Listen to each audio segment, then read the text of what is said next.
Whoa,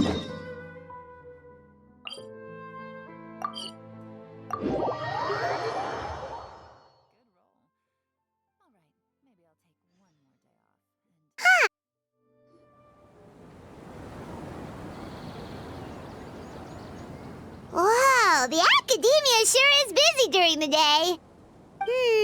But where should we go looking for people that we know? Traveler, Paimon. Cyno! It's been so long since we last saw you!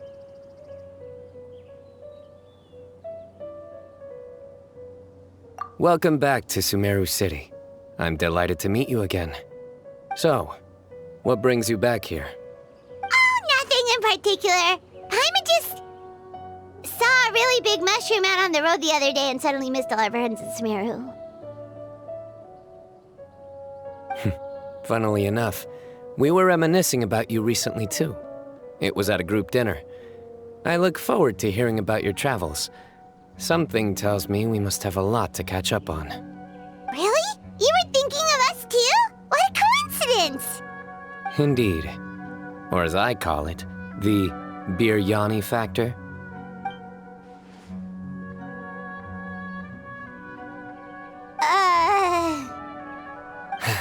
You really want me to say the rest?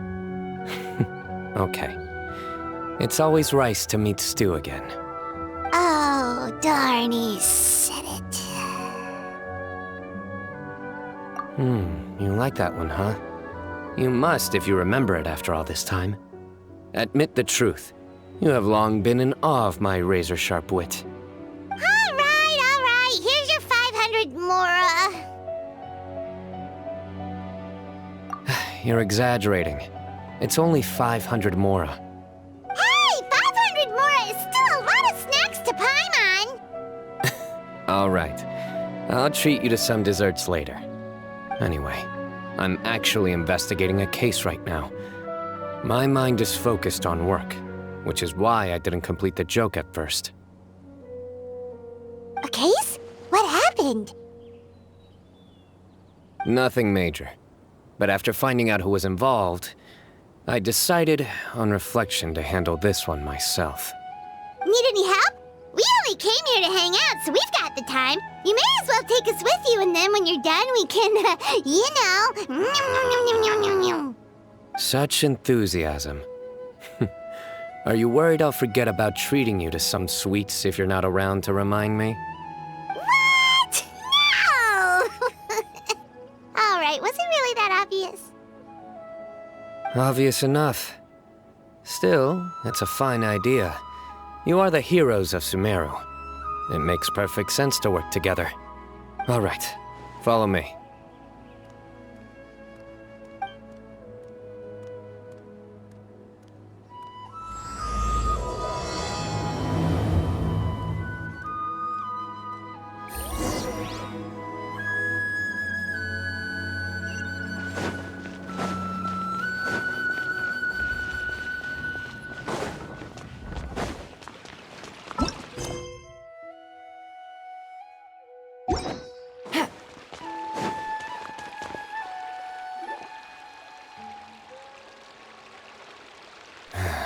Do you see him?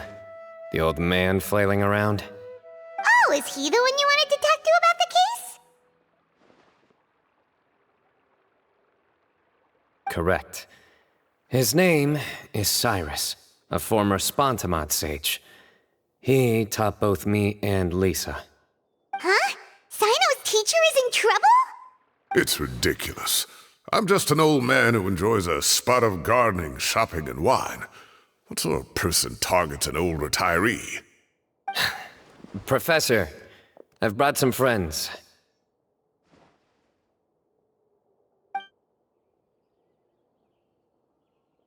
Ah, Cyno.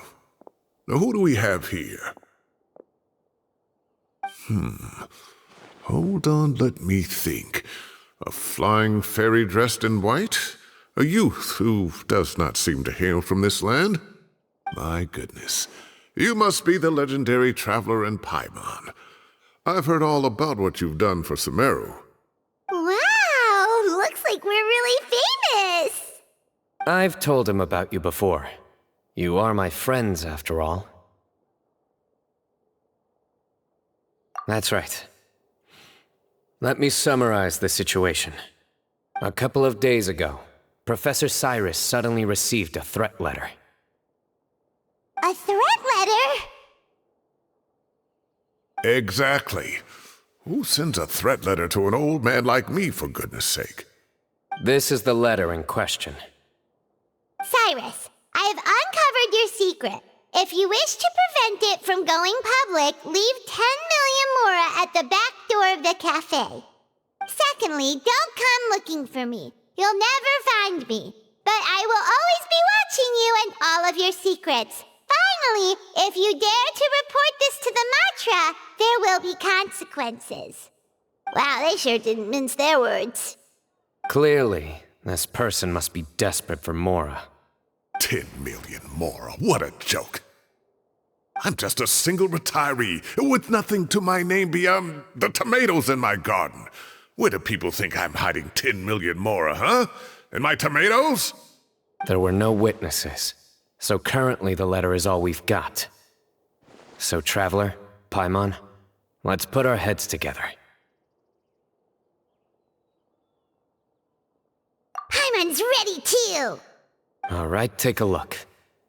Do you see anything suspicious?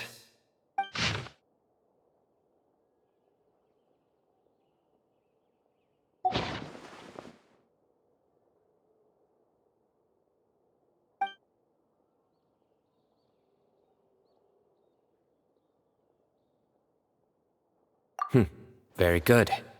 The paper has a rather rough texture. It's not the typical kind you see in most books. Another thing is, some of these strokes look kind of blurry. Could there be an issue with the ink? Possibly. And I bet the paper has something to do with it. Most of the paper around here is much smoother than this, and the ink is absorbed quickly so it doesn't run. This paper, meanwhile, it's very coarse-grained. Almost as if it's made from some sort of plant matter.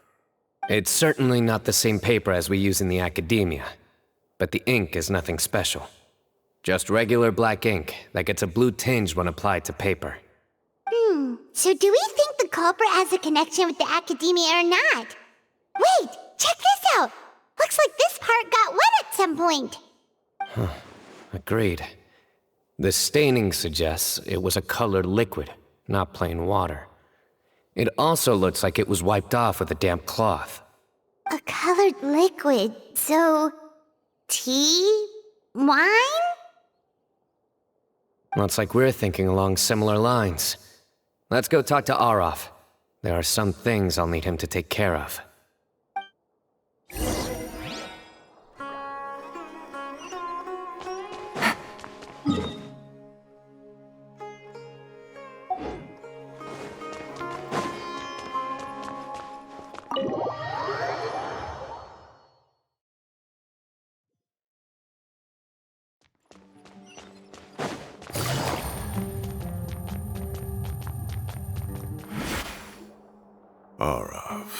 Arav. Ah, there he is.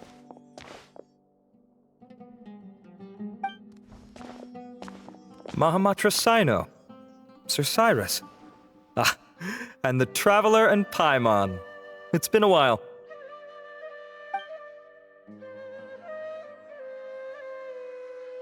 As such, I'm inclined to believe that the culprit in this case is a student at the academia. Somebody young and strapped for cash. Oh, one last thing. I'd start your investigation by taking a look at the cafes in the city. Oh, of course! You think the culprit spilled their coffee on the ladder, huh? They do look like coffee stains to me. Also, if I'm not mistaken, the letter is written on a type of scented paper that has aromatics added during the manufacturing process. The kind often provided as writing material for customers in cafes and taverns. Ah, of course. Yes, like they sell in the gift shops. I remember now. Zaha Hadi bought some a while back. She said she was going to use it as wrapping paper for a vase. Understood. I'll assemble a team to investigate the points of interest immediately. You have my gratitude. One last thing. Send some Matra to guard the entrances and exits of Sumeru City. And change into plain clothes. Don't let them see you coming. Will do.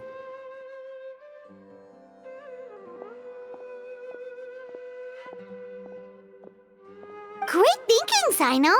So, where do we think the culprit's at right now?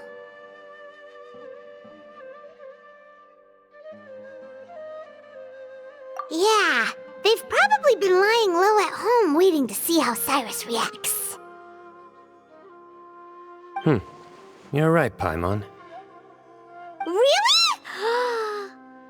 Which part? The culprit's approach. Whatever happens, they need this Mora. But just because they warned Professor Cyrus not to go to the Matra, doesn't mean they know what he'll do next. So, like you said, they need to wait and see. And crucially, the culprit said they'd be watching the Professor's every move. Huh? Wait, are you saying...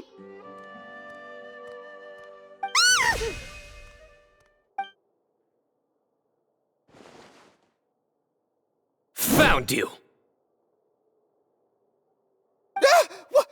What are you doing? You wrote the threat letter! I don't know what you're talking about. What threat letter? I sensed someone was watching us from the shadows the moment we entered the House of Dana. You managed to stay relatively well hidden for someone reckless enough to threaten Professor Cyrus. There are a lot of people here, but we were looking specifically for Arav. Whoever followed us the whole way was likely to be the culprit. I was just listening in, that's all. You know something big's going down when Mahamatra Cyno shows up, right? So I got a little curious. What's the big deal? You smiled when Arav left. I saw it as clear as day. Is smiling a crime now? There are coffee stains on the letter. You mixed some coffee with water, gently smeared it onto the paper, then wiped it off with a wet cloth. All to create the impression that the letter was written at a cafe. Closing off the exits to the city doesn't affect you, because you already live here. And as long as the Matra were focused on the cafes, you would be free from scrutiny. The cafe was a red herring all along. You had to be somewhere where you could monitor the Professor's movements. You can't pin this on me! I haven't done anything! Really? Then why are you shaking like a leaf? The innocent have no reason to fear the Matra. But you, your heart's racing, and your eyelids are twitching. You're a terrible liar. I would never... Don't try anything or you'll pay the price. Now come with me.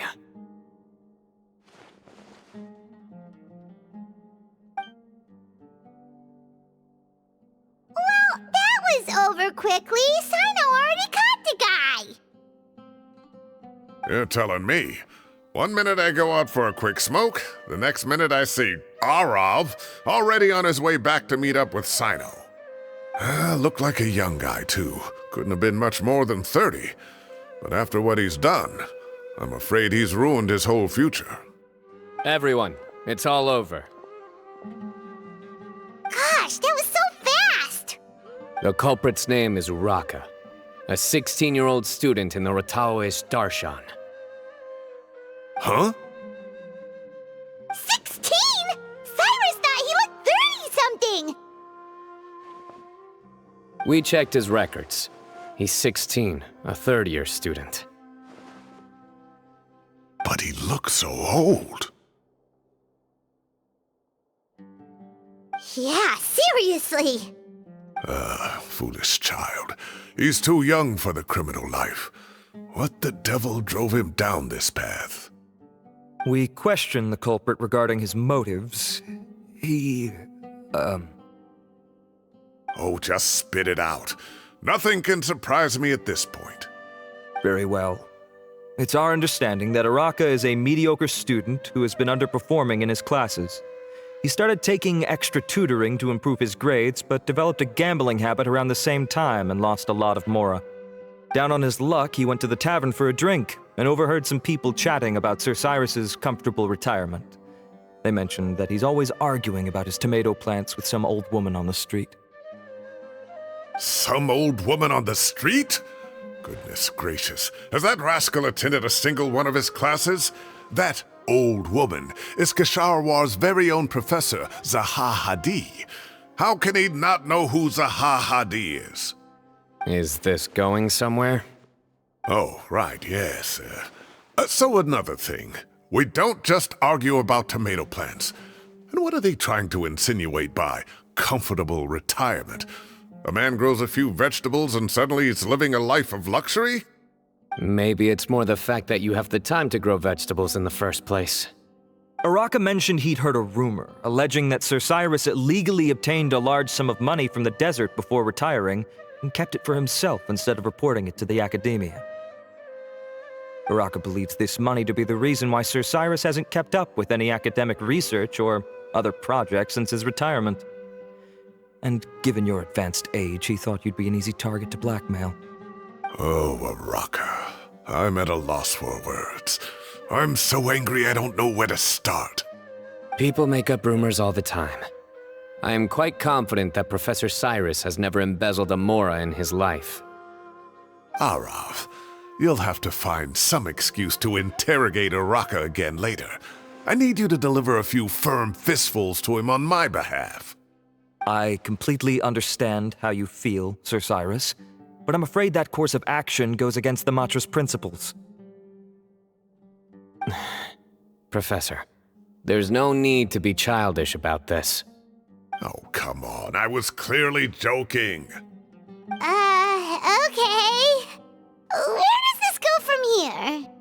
The academia will determine the appropriate disciplinary action against the student. And as for the individuals spreading rumors about the professor's obsession with tomatoes and some old woman on the street, there could be a slander case here. The Matra will continue to investigate. Who said I'm obsessed with some old woman on the street? Mind your wording or you'll start a whole new rumor. You seem confused. Oh, don't you understand? Uraka is just a young boy who made a very rash and very stupid decision based on some groundless rumor he heard. Besides, I didn't actually hand over any mora to him. The whole thing sounds a lot worse than it is. All it costs me is a little reputational damage. That's all. Please rest assured, Professor, that the academia will issue a fair and reasonable punishment. Yes, I have no doubt about that. But as a former educator, I'd still like to have a serious conversation with the boy's parents. Their family lives in the city, yes? Correct. We looked into the family. Both parents are merchants and they're often away on business. They've never taken much of an active role in their children's lives. Oh, what a mess. You don't have to seal the evidence away yet, do you? I'd like to have that letter back for the time being, if possible. I need something concrete for when I talk to the family tonight. We have to show them how serious this situation is. The relevant authorities have already reviewed the evidence and are now discussing Araka's punishment. You can hold on to the letter for now. Just make sure to return it within a couple of days. Oh, so you'll be able to close the case in 2 days? Give or take. Cases like this are quick to resolve. Very good. Well, thank you for all your help. Perhaps we can all go for a meal together. Oh, my treat, of course. My apologies, Sir Cyrus, but I have a prior commitment. Enjoy the meal, everyone. Ah, I see. Well, that's a pity. But Cyno, you have to come. You found the culprit at record speed, and I owe you for that. Ah, and isn't Tighnari in town at the moment? Bring him along, too. Wait, you mean Tighnari's in the city? He is.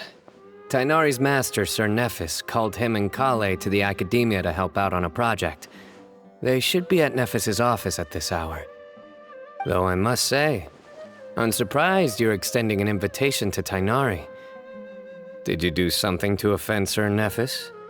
Don't be outrageous. Nephis offends me all the time. It's never the other way around. Anyway, hurry up and fetch Tainari. I'll head over to the tavern with the Traveler and Paimon. See you there. Go on now. Don't keep us waiting.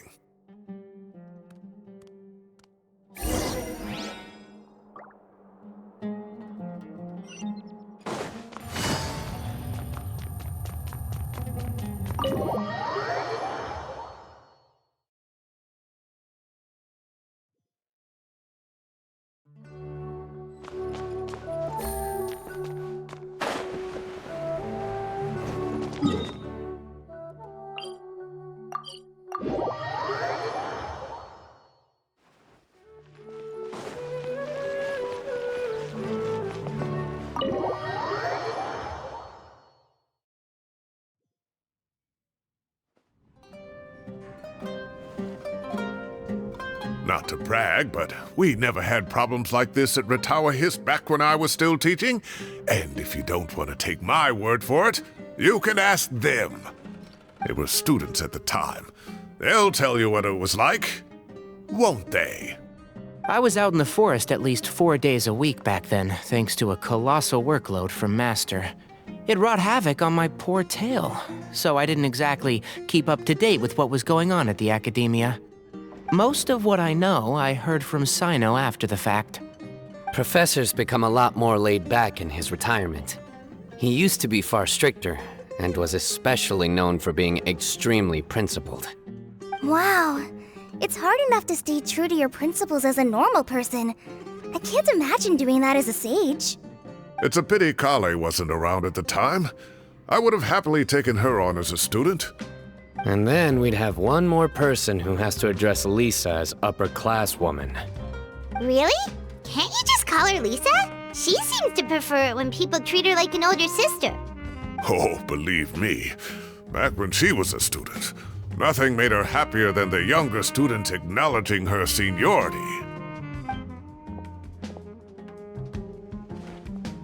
Whoa, more food? Are you sure about this? We don't want to take advantage. Oh, don't worry about it. Order whatever you like. And if it's not enough, order some more. After all your help today, treating you to dinner is the least I can do. I thought I heard some familiar voices. Ah, and Sir Cyrus is here as well. Oh, Kaveh, it's been a while. Zahahadi was talking about you last month. How have you been? I've been all right, thank you. You're looking very well, sir. I'm glad to see it. Have you eaten yet? Care to join us? That's awfully kind of you, but I had a late lunch, so I'm not really hungry just yet. I'll have dinner a little bit later tonight. I just came to Lombard's to buy some wine, and when I heard some voices I recognized, I thought I'd come and say hello. So what's the occasion, anyway? Some sort of celebration? Consolation, more like. You wouldn't believe the day I've had.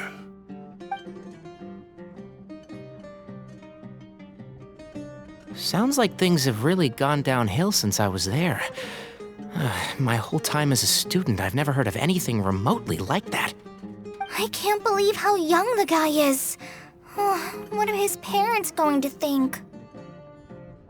Young people are always more susceptible to making rash and ill-advised decisions. Their minds are still developing. It's just an unfortunate fact of life. But still, this boy has some nerve. Just look at what he wrote. Oh, it makes my blood boil. Wow, yeah. Jeez. I will always be watching you and all of your secrets. And then he just followed you into the house of Dana? If this were my son, he'd get the scolding of a lifetime.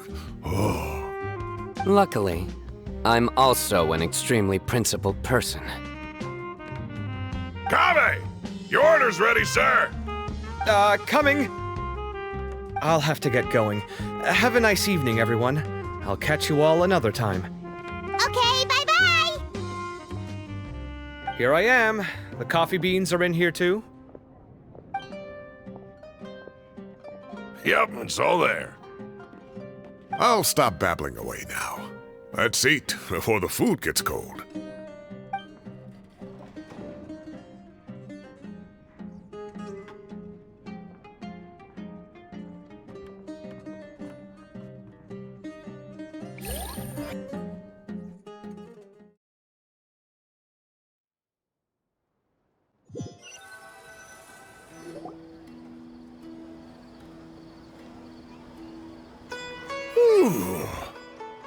Oh, too tasty.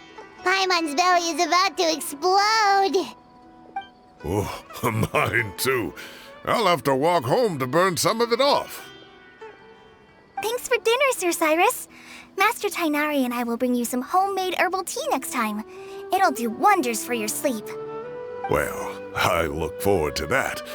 In fact, could I trouble you to bring a little extra for the other old folks on my street? I'll be the envy of the neighborhood. No problem at all. I'll pack some up and bring it over. I'll see you all later. I better head home now and tend to the crops. Good night, Professor. Don't let those tomatoes keep you up too late. Hey, my tomatoes are serious business. I am not about to be beaten by Zaha Hadid. Anyway, I'll be leaving now. Don't stay up too late now, children. I bid you all a good night. Take care. Have a safe trip home. All right. Now, we finally have some us time. What do you mean, us time? Well, I was talking with Tighnari and Kale, and since we all have some free time, we thought we could all go camping together. Think of it as our way of welcoming you back to Sumeru. Camping? Oh, that sounds fun. Paimon's in! Right? It's been so long since we did something fun together. I can't wait. Everyone, let's meet tomorrow afternoon at the riverbank to the southeast of Gandharvaville. No need to bring anything. We've already packed everything for the trip. Just bring your delightful selves and prepare to have some fun. You got it. We'll be there. Great. Then we'll see you tomorrow.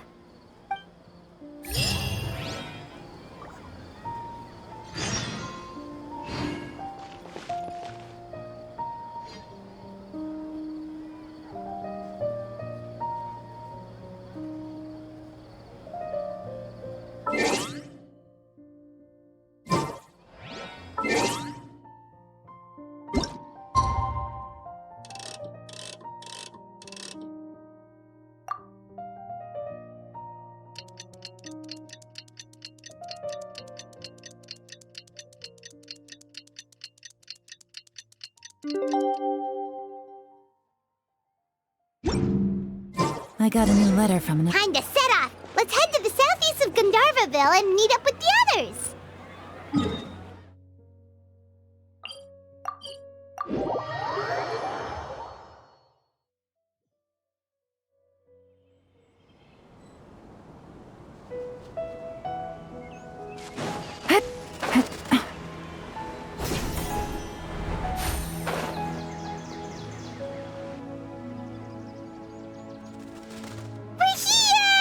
Wow, you guys are ahead of the game. You set up the tents already. I'd say we're right about on schedule, actually. We were aiming to have them set up before you arrived. Traveler, Paimon, let's go fishing together. Whatever we catch, we can grill for dinner tonight. You got it. Dinner's on us tonight.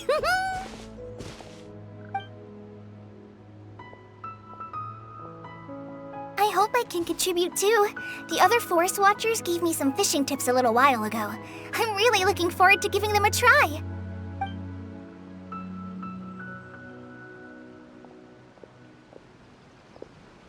I saw some very appetizing mushrooms in the area, so I gathered a few for us. I'll leave them here along with some fresh fruit. Wow, camping with a forest watcher is the way to go. They think of everything. And even if they don't, they can improvise. This is true. I don't think I've ever had a single rough day in this forest. So, how has everything been going for you? Well, there's been some highs points, but we've had some unforgettable experiences along the way. I see. Oh, in that case, you should try a valberry. I bought some from the market this morning. A valuable suggestion. Just don't bury your feelings using food. All I wanted was to recommend something bittersweet. Oh, I have a sudden craving for fruit tea. I'm gonna go fetch some stuff. Bye!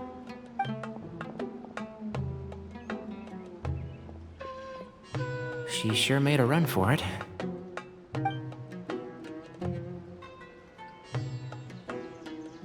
Unbelievable. She made a run for it. So Kale chose the path of tactical retreat. Could it be she foresaw what shall soon come to pass?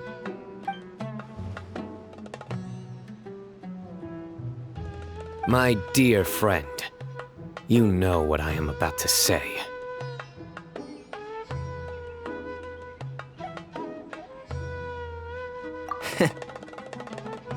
Excellent! A kindred spirit. A great warrior can sense when a duel is nigh. But it looks like we'll get told off if we start playing now. Let's enjoy the nature for a while longer.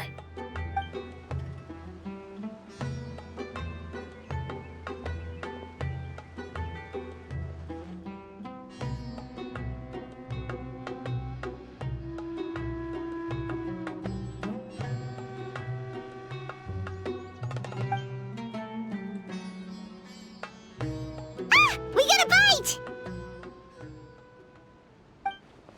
I'll reel it in.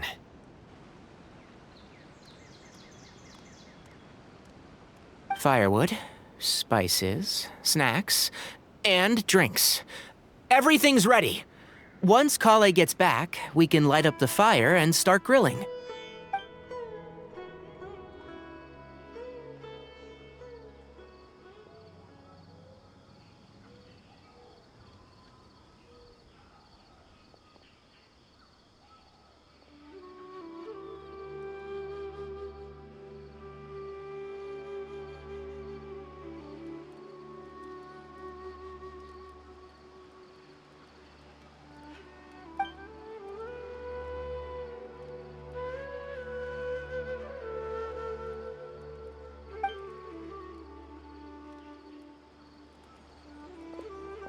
There are 3 tents.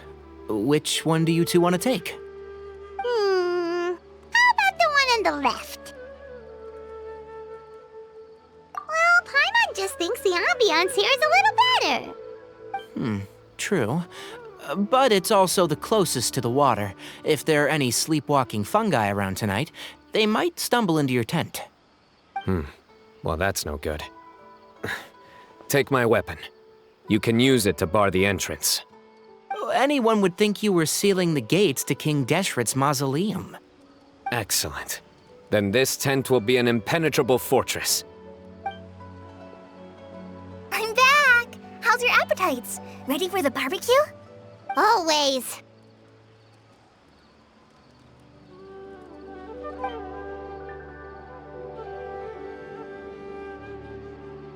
Oh, it smells so good. Paimon's drooling. Someone sure is desperate to eat. I think it's time to add the seasoning. How do you like your skewers? Well done? Medium? Rare? Wait, what? Isn't that just for steaks? Hey, if it works for steak, maybe it works for other things too. Medium well for me. Okay, these are about ready now then. It'll be a few more minutes for anyone who wants theirs well done.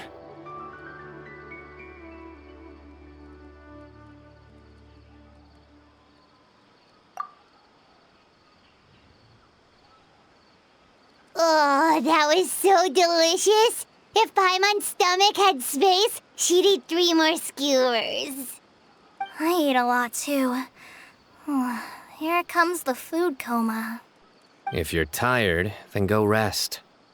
You must be getting sleepy too, Paimon. Why don't you guys head to your tents? Cyno and I will clean up. Tonight I show you mercy. Our sacred duel will take place another day.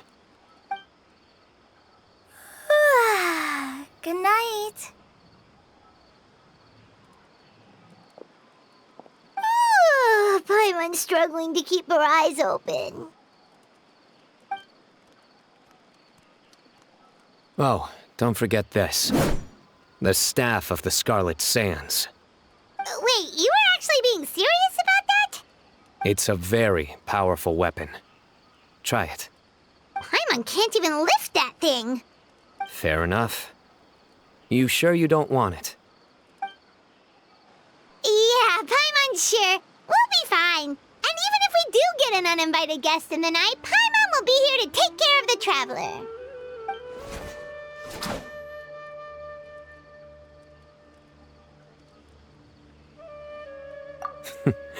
That reminds me of a parting king of invocations. I'll tell you about it tomorrow. But right now, it's time to rest. Sleep well and sweet dreams.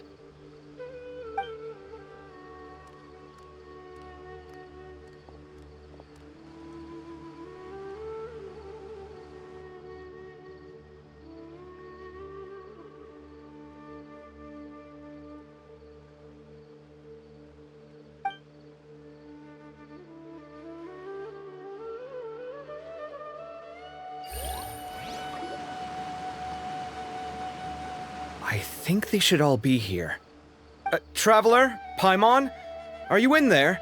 Could you come outside for a sec? Look at this.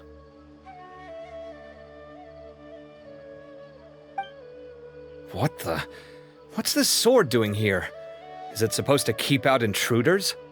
Evidently. What? Who is it? Oh, what time do you call this?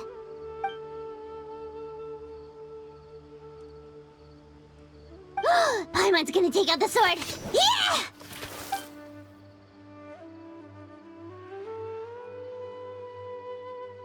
Oh, hey them, Kaveh! What are you doing here? It's the middle of the night!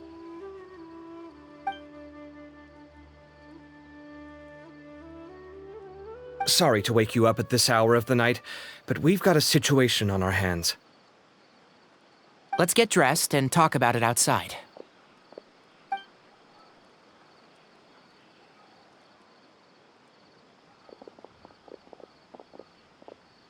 Something has come up, and since it pertains to Cyrus and Cyno, I deemed it essential to inform you all. Whoa, back up. Let's start from the beginning.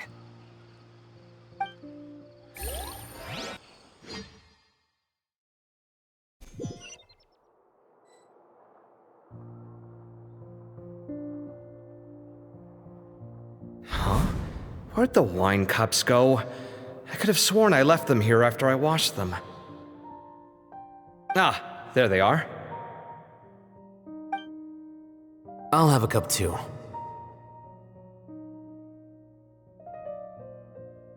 Can you see if the cookies are still on the table?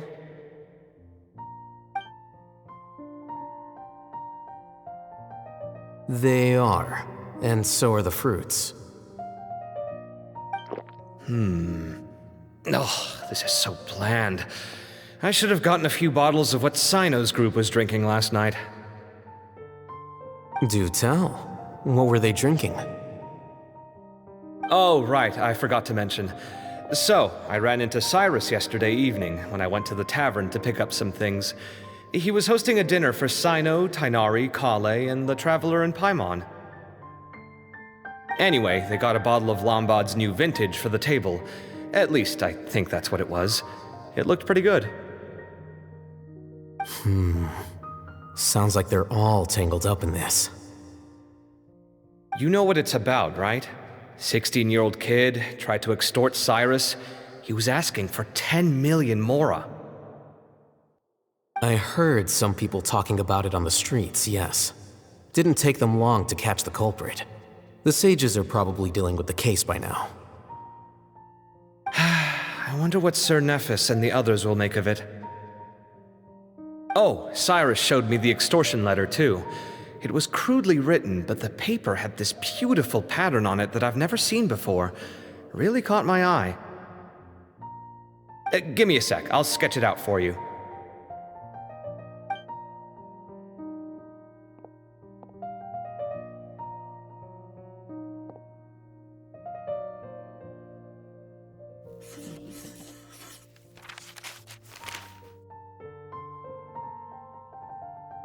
Okay, done. Take a look. You see what I mean? I don't think I've ever seen writing paper like this around before. God knows where the culprit got it from. Interesting. These are all motifs associated with the tribes of the desert. What? Really? Take this, for instance. Looks like an outline of a spire, similar to the kind found on some ancient palaces. And the crisscrossing and mirroring here, I recognize that too. It bears a striking resemblance to an ancient emblem, one that hasn't been used in a very long time. Whose emblem is it? It's the emblem of the Temple of Silence.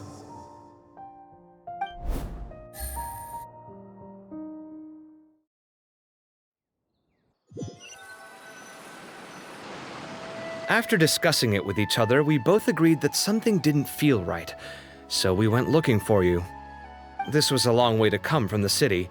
Alhaitham figured you were probably with Tainari, so Gandharvaville was our first stop. But the Forest Watchers told us that you'd gone camping. Then, just as we were heading off to the campsite, we ran into Cyno. He said he was on a supply run.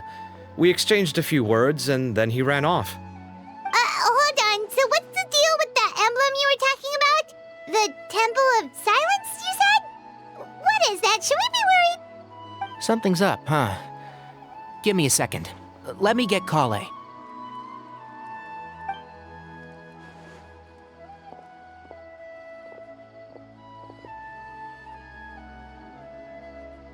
So you've never heard of the Temple of Silence? Well, to put it simply, it's an organization that has existed in Sumeru for over 1,000 years. These days, you can find a Temple of Silence office in the academia. Theoretically, it's responsible for the custody and disposal of information and documents not fit for public dissemination. At least, that's what they tell the outside world. In truth, it's essentially a vestigial institution nowadays. There's an office with their name on it, but it's functionally obsolete. Historically speaking, the original Temple of Silence is said to have been established by Hermanubis, one of the 7 pillars of King Deshret and the greatest of all sages. Most of the organization's members hailed from the desert. By contrast, none of the Academia Temple's current members are from the desert region, nor do they use any symbols connected with the desert folk. So the Temple of Silence at the Academia is just a fake? Wow. It's possible. The real question is, why? My guess is they're covering something up. So, how do you know all this? Sounds like some pretty top secret stuff. Did you forget? He did a stint as acting Grand Sage, and kept the pay raise even after he resigned. Oh, yeah! Paimon did totally forget about that. So you took the chance to read all the top secret documents while you were acting Grand Sage, huh? If you're asking me whether I familiarized myself with the documentation in my office, I would respond that that's a perfectly normal part of any job. So much about this doesn't make sense. Why did the emblem of the Temple of Silence appear on a threat letter from an academia student to Cyrus? The student's only 16 and doesn't have any family ties to the desert. So where could he have seen that emblem or gotten the paper? You said you ran into Cyno, yes? Did you tell him what you've just told us? Yep. He ran off as soon as he heard what we said. Given that Cyrus is involved, he's probably halfway through solving the case by now. Still, we should try to catch up with him. At this hour of the night, Cyno will probably go looking for Cyrus at his current residence. If the Academia's Temple of Silence really does exist just to cover up the truth, the sudden appearance of this emblem can't be good. It's sure to stir up trouble. We should pay a visit to the Academia. Yes. As the Sage of Amorta, my master ought to know the truth about their office. You can ask him to tell you what he knows. The more information we have, the better prepared we'll be for whatever happens there. If this situation is connected to the real Temple of Silence, the emblem has to be part of a bigger conspiracy.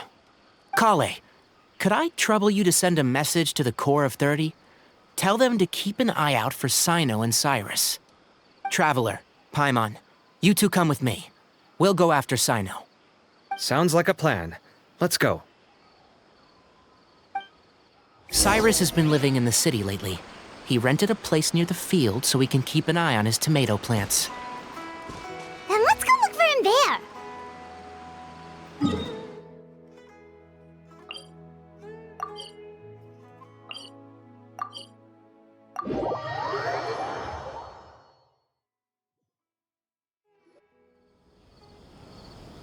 Here we are.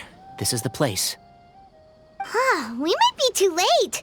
Looks like nobody's home.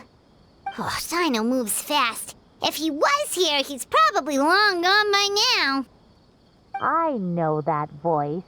Is that Tainari I hear? Ah! Professor Zahahadi!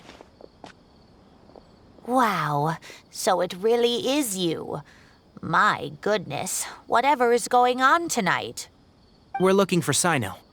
So, he's already been here. Yes, not long ago, in fact. He knocked on my door and asked if I'd seen Cyrus today at all. I told him the old fool left early this morning, and I hadn't heard him come back. So we went to his place, and would you believe it? He's gone. Goodness knows where to.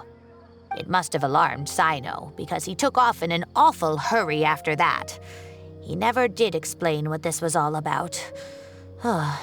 How serious is it?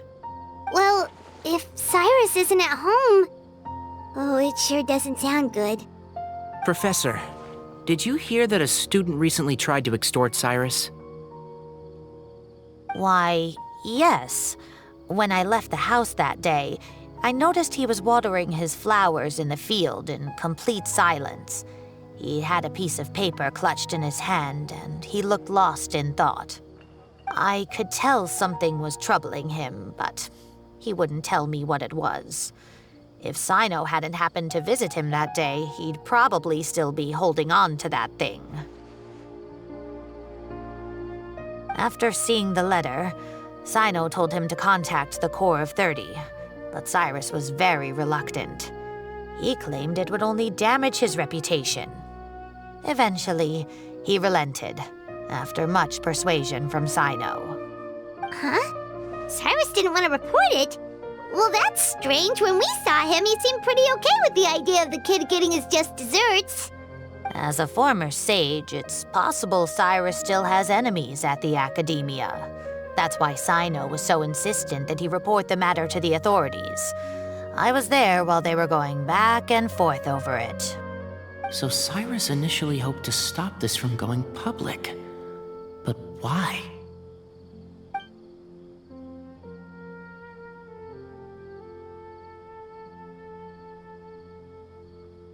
Oh dear, what on earth has that old fool gotten himself wrapped up in?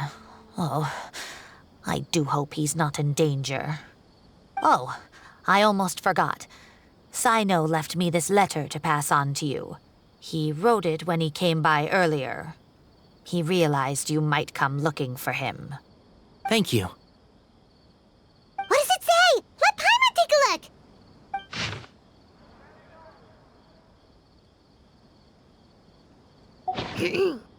My friends, this is a rather complicated state of affair.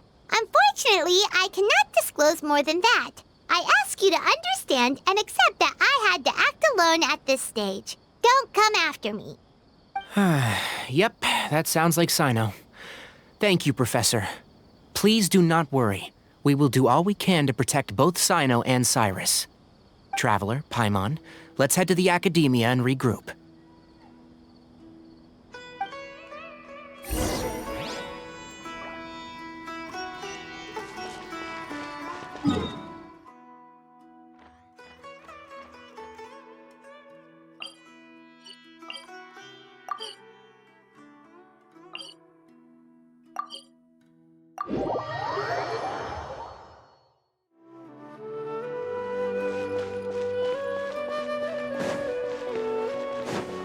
Take it easy.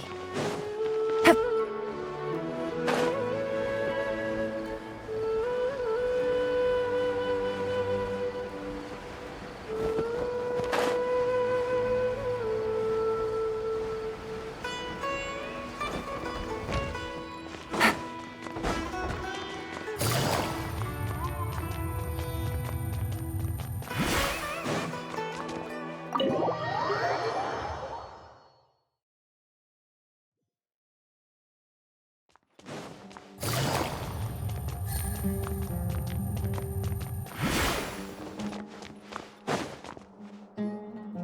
You're here? I thought you were going after... Ah, I guess you lost their trail. We went to Cyrus's house. No one was there. Cyno got there before us, but he was long gone by the time we arrived. He didn't say where he was going? No, he left us a letter and told us not to go after him. Can't say I'm surprised. Typical Cyno. Anyway, some updates on progress on our end. I drew the emblem from memory again, but in more detail this time.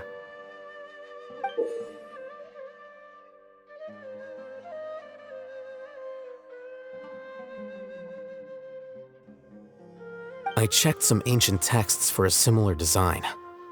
The one I found was a little blurry, but the similarities in the general form and certain details were clear enough to confirm a match.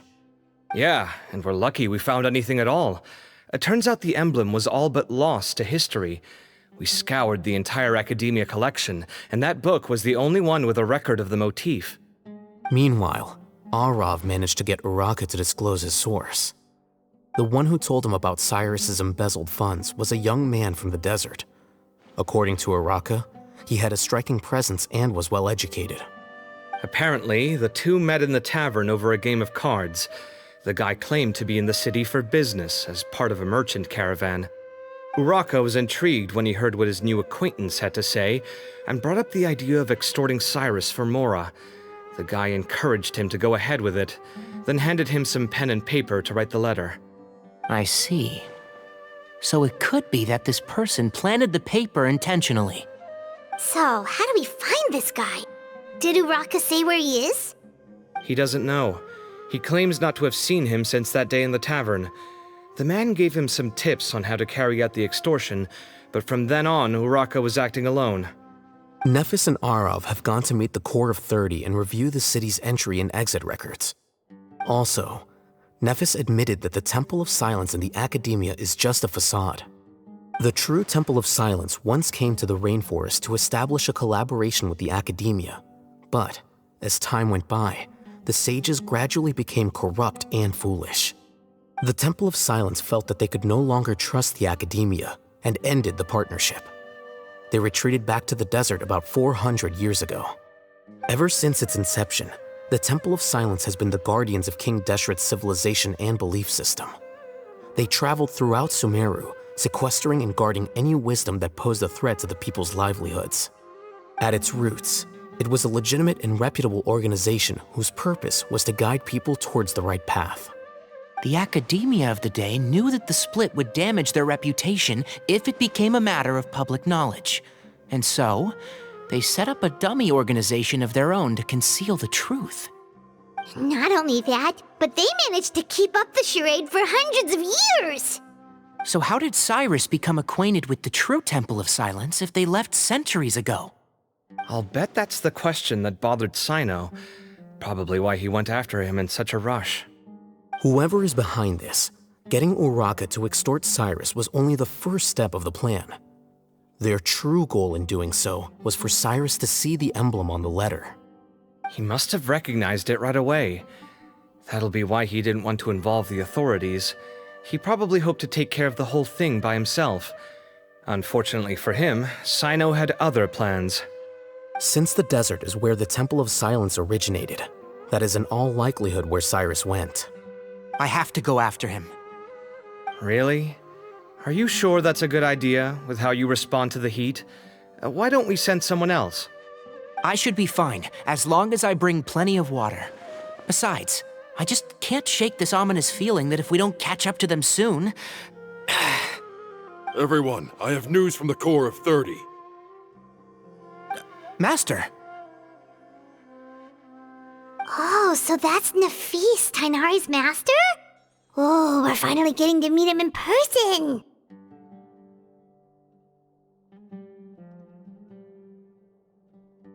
It's a pleasure to meet you, Traveler in Paimon. Several independent eyewitnesses have reported seeing Cyrus and Mahamatra Cyno leaving the city at different times. Both were heading in the direction of Caravan Rebot.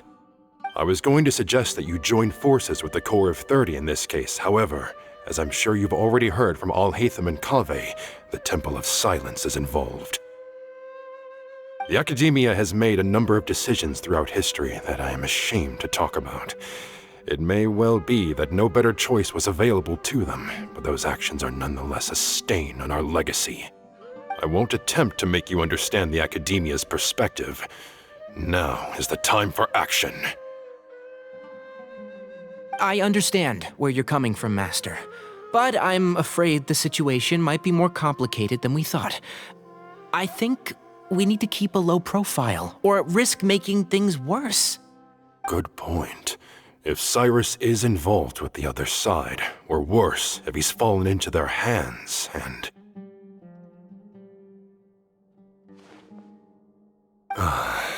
Everyone, we have to get Cyrus and Cyno back safely. We cannot afford to lose them. Need our help? Whatever you need, we got you covered. Really? Wonderful. You have my most sincere gratitude. Arav and I will continue to follow up on the lead from Uraka. Kaveh, Scribe Alhaitham, I'd like to ask you to cover the duties of the House of Dana. Tainari, you are planning to go into the desert, correct? I am. Kaveh, I'll be okay. You stay behind to help Master and Alhaitham. Well, if you're sure. Okay. But be careful. Thank you all. Arav, let's go. You'd better get moving. Don't forget to ask for help when you need it. Will do. Let's go, Tainari. Hopefully we can catch up with Cyno before it's too late. Knowing him, he's probably covered a fair distance already, but we still have a shot. Let's take it.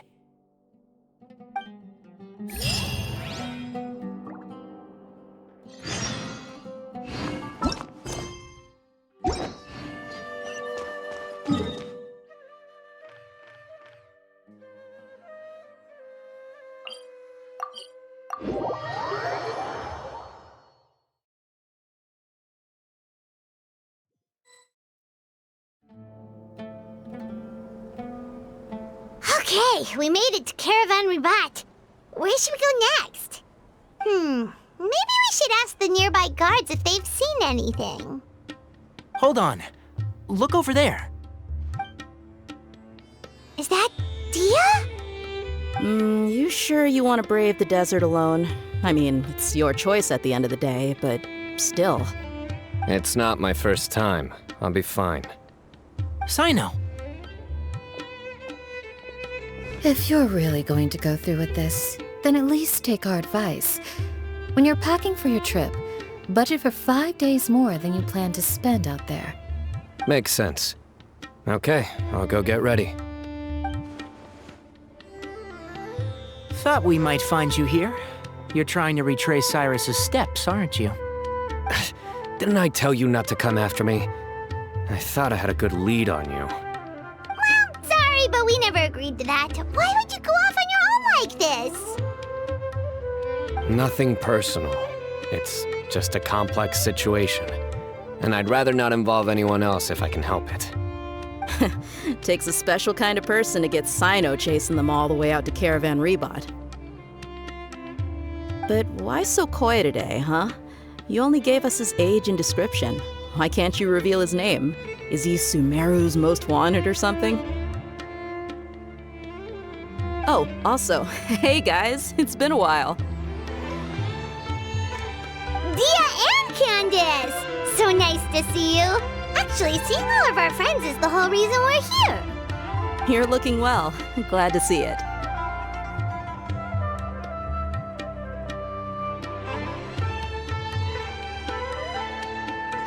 Candace and I came to Caravan Ribat on business. We ran into Cyno as he was asking about some elderly gentleman's whereabouts. Some people say they saw him. Guess he stood out as an older guy heading into the desert alone with just a sumpter beast in tow and very few supplies. That's gotta be one heck of a story there. Cyno, it's okay if you can't tell us anything about the case. But let us know how we can support you. We're here to help however you need. The more people we have working on this, the quicker we'll be able to find the person you seek. No, it's not that simple. If I'm right, he'll be doing everything he can to avoid us. We spoke with Zaha Hadid.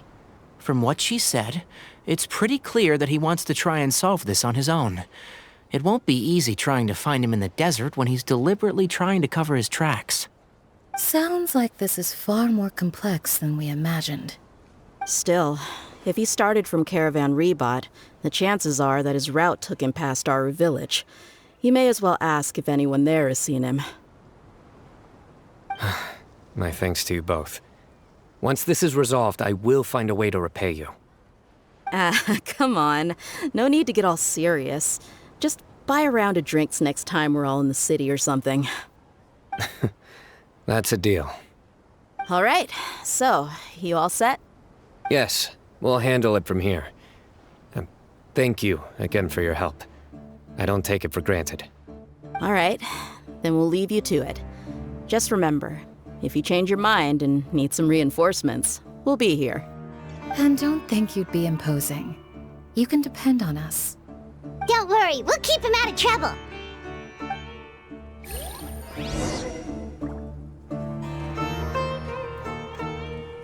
Cyno should count himself lucky that the Traveler and Tighnari got here when they did. What was he thinking, trying to play the lone hero?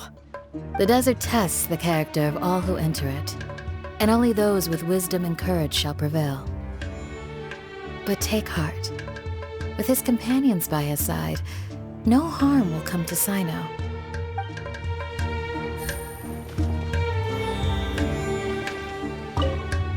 Cyno should count himself lucky that the Traveler and Tighnari got here when they did. What was he thinking, trying to play the lone hero? The desert tests the character of all who enter it, and only those with wisdom and courage shall prevail. But take heart. With his companions by his side, no harm will come to Cyno.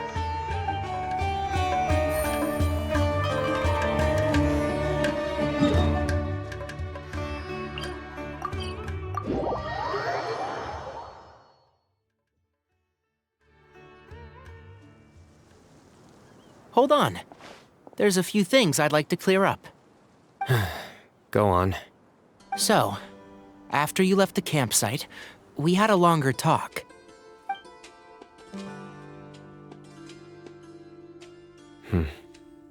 Clearly, we've only scratched the surface of the Temple of Silence question. It doesn't surprise me at all that the one in the academia is a fake. Do you have any connection with the Temple of Silence? I do. I trust you're all aware of the spirit that gives me my power. Hermanubis, the original founder of the Temple of Silence. Due to my unique constitution, I was put through a number of trials in the desert when I was younger. Later, I met the professor, and he brought me to Sumeru City. But my memory of that time is hazy. I can't recall much. It's a good thing that Kaveh noticed the emblem on the letter. Without that, I don't know if we would have connected the dots and realized there was more to this case than mere extortion. I did not recognize that symbol at all. Whether that's because I've never seen it, or because my memory fails me, it's hard to say. Yeah, you're right. Thank goodness for Kaveh, and for Alhaitham's diligence during his time as acting Grand Sage. But Cyrus must have recognized it right away, right? Otherwise, he wouldn't have had any qualms about you reporting it. Oh, maybe his connection to the Temple of Silence goes even deeper than yours. I suspect so too. Professor has never once mentioned the Temple of Silence in conversation. And whenever the conversation turns to Hermanubis and the concept of spirit indwelling, he avoids going into any depth. Well, speaking of avoiding things, you do realize, don't you, now that we've caught up with you, you're stuck with us for the rest of the way? I am aware. And I have accepted it. Or rather, I don't see how I could manage to ditch you en route, so I might as well accept that you're coming with me. That's right. Fact is, we're coming with you whether you like it or not, so the best option now is to try to look out for each other. Ha! Fair enough. Then at least let me buy you a drink once we're back in the city. Works for me. All right, off we go. Let's start by seeing what the guards here can tell us.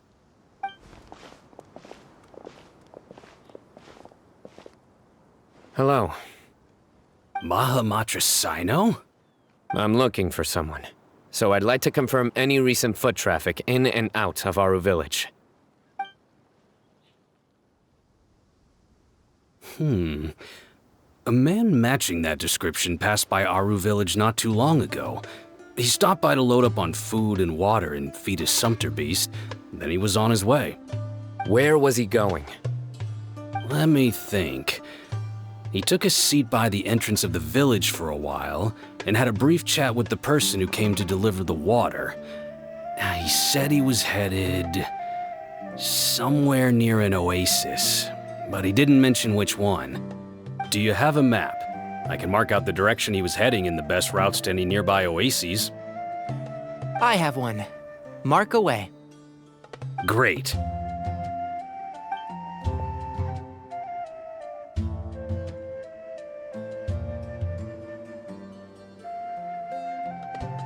There you go. Thank you so much. You were a great help. You've got a really good memory. You're quite welcome. Just doing my job. Best of luck. I hope you find him soon.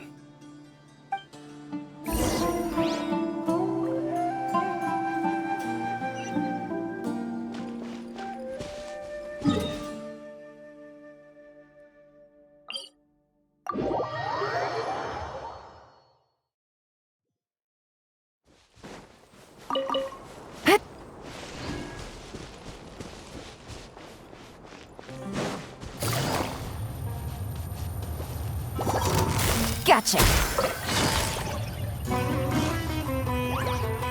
Busted. Take it easy.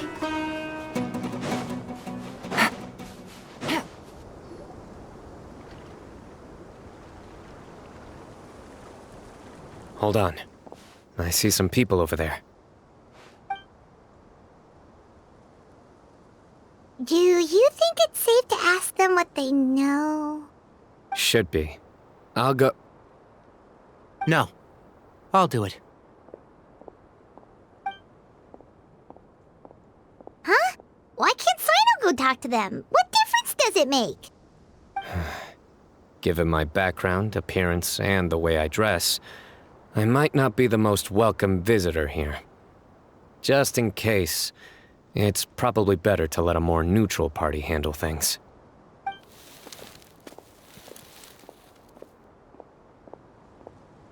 Ah, hello there. I hope I'm not interrupting.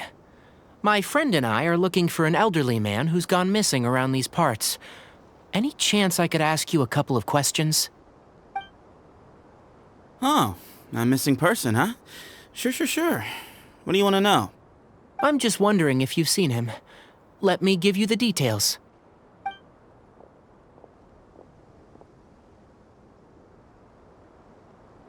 So, a silver-haired guy in a long robe, culture type with thoughtful eyes, and he's traveling alone. He'd stand out like a sore thumb around here. Yeah, sounds like the kind of guy we'd remember if we saw him. He's looking behind me. Uh-oh. That guy's looking our way. Your friend over there stands out a lot, too.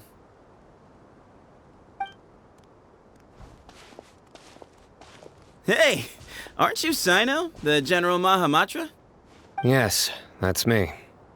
You don't seem surprised that I recognized you. It wouldn't be the first time.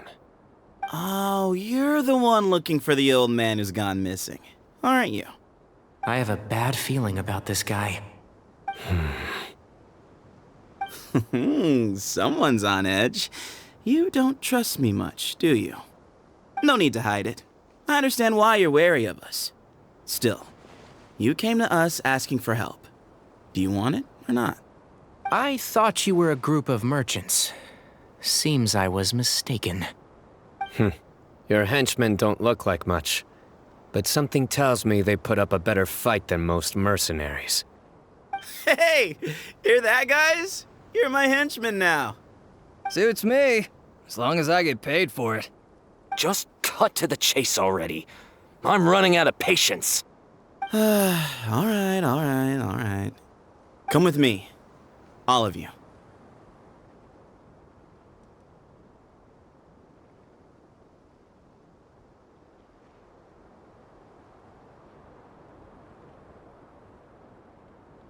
Don't you want to find your friend?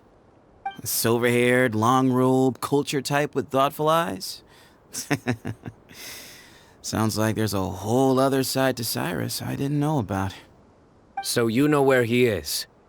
Just follow me. I'll take you to him.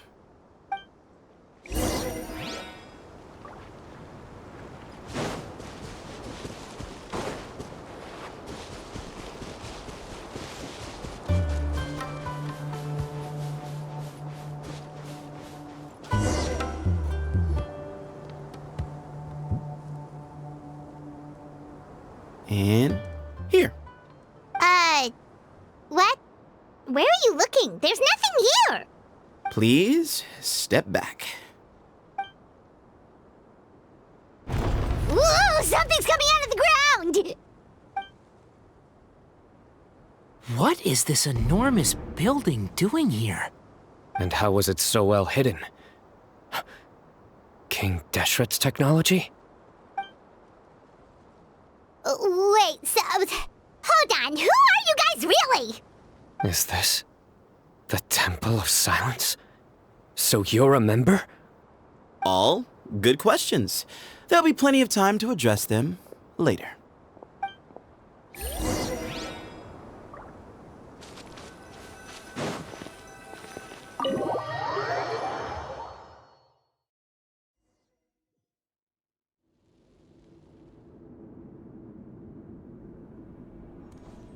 This is not what Paimon was expecting to find in the desert, especially not hidden right next to an oasis.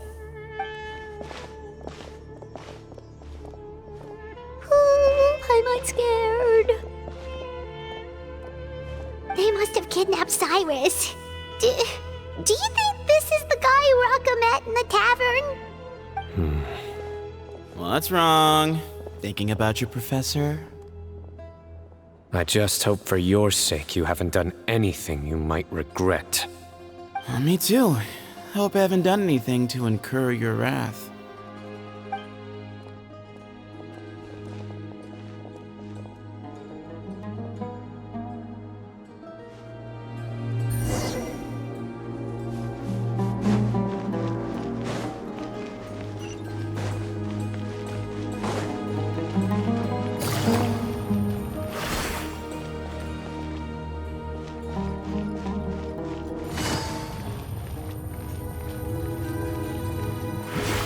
Take it easy.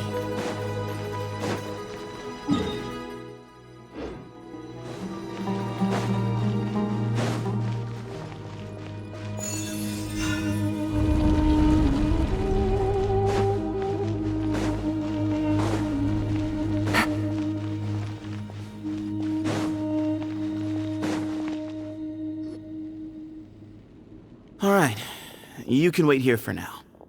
I'll inform our leader that you've arrived at the Temple of Silence. Sit tight until he comes to greet you.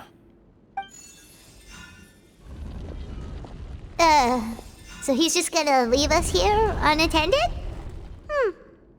Maybe we're not being kidnapped after all. They can't have been at the oasis by chance. They were waiting for us. Whoever the leader is here, they were obviously counting on us showing up. So this is the Temple of Silence. After leaving the rainforest, they hid themselves here? Hey, look! That guy's coming back. Don't worry. Someone will come and call for you soon. What's your name?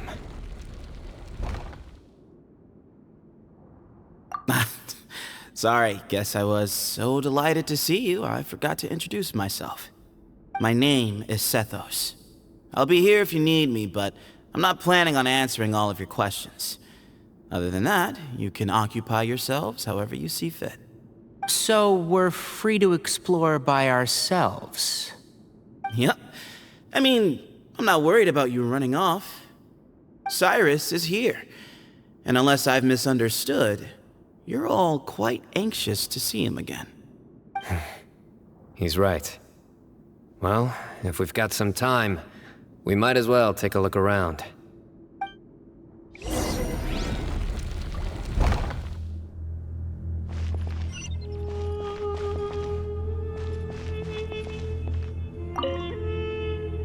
Hey, Sethos!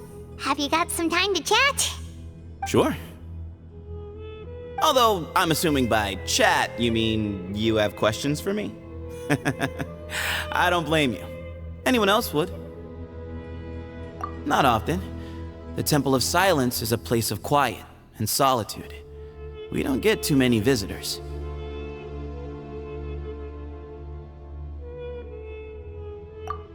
Yes, that was me. Although, tricked is a stretch.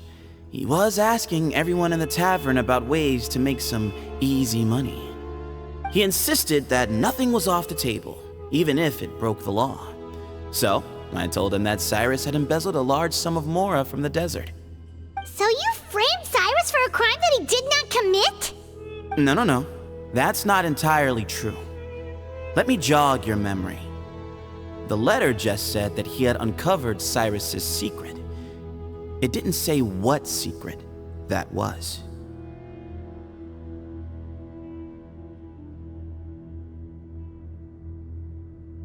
Of course. Uraka was a great accomplice, really.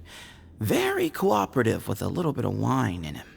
Did exactly what he was told. And not much of an original thinker, though. It doesn't surprise me that he struggles academically. Why did Cyrus leave for the desert as soon as he received the letter? You'll have to ask him that one yourself. Certain things I can't answer for him. I'm neither judging nor defending him. All you need to know is that he recognized our emblem, and it was his own choice to take the bait.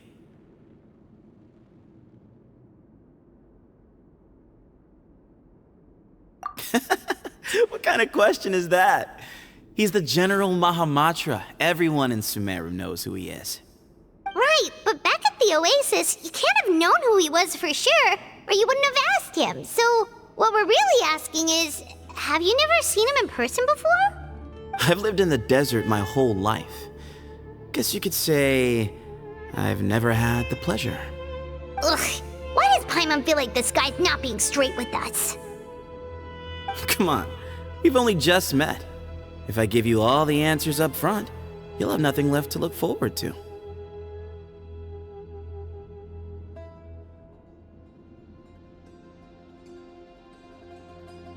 Yes, that was me. Although, tricked it, he insisted that... So you framed Cyrus? No. That's not entirely true. Of course. Why did Cyrus... You'll have to ask him that one. All you need to know is that he recognized our emblem. And it was his own choice to... Nope. Not once. Really? I have no need to go there. Not when the taverns are full of the Urakas of this world. Besides, we're well aware of what goes on at that place. Spies? It's not as clandestine as that. The city gates are wide open. Anyone's free to walk in. You can find out all you need to know just by walking around town and hearing the word on the street.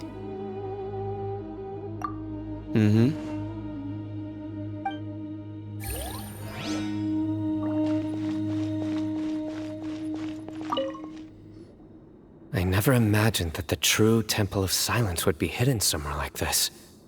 We've passed through these parts before, but never noticed anything. That's King Deshret's technology for you, I guess. It borders on the miraculous. Amazing to think that it's been preserved intact all this time. We should be wary of our hosts. Still, at this point, we can be confident that the professor is safe and sound, So that's something.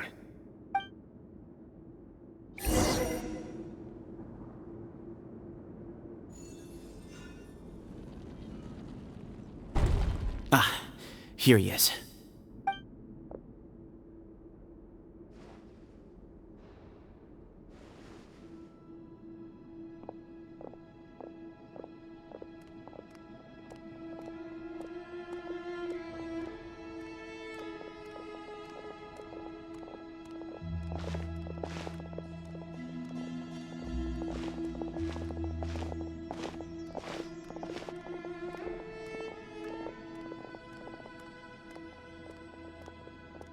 Grandfather, the person you wish to see is here.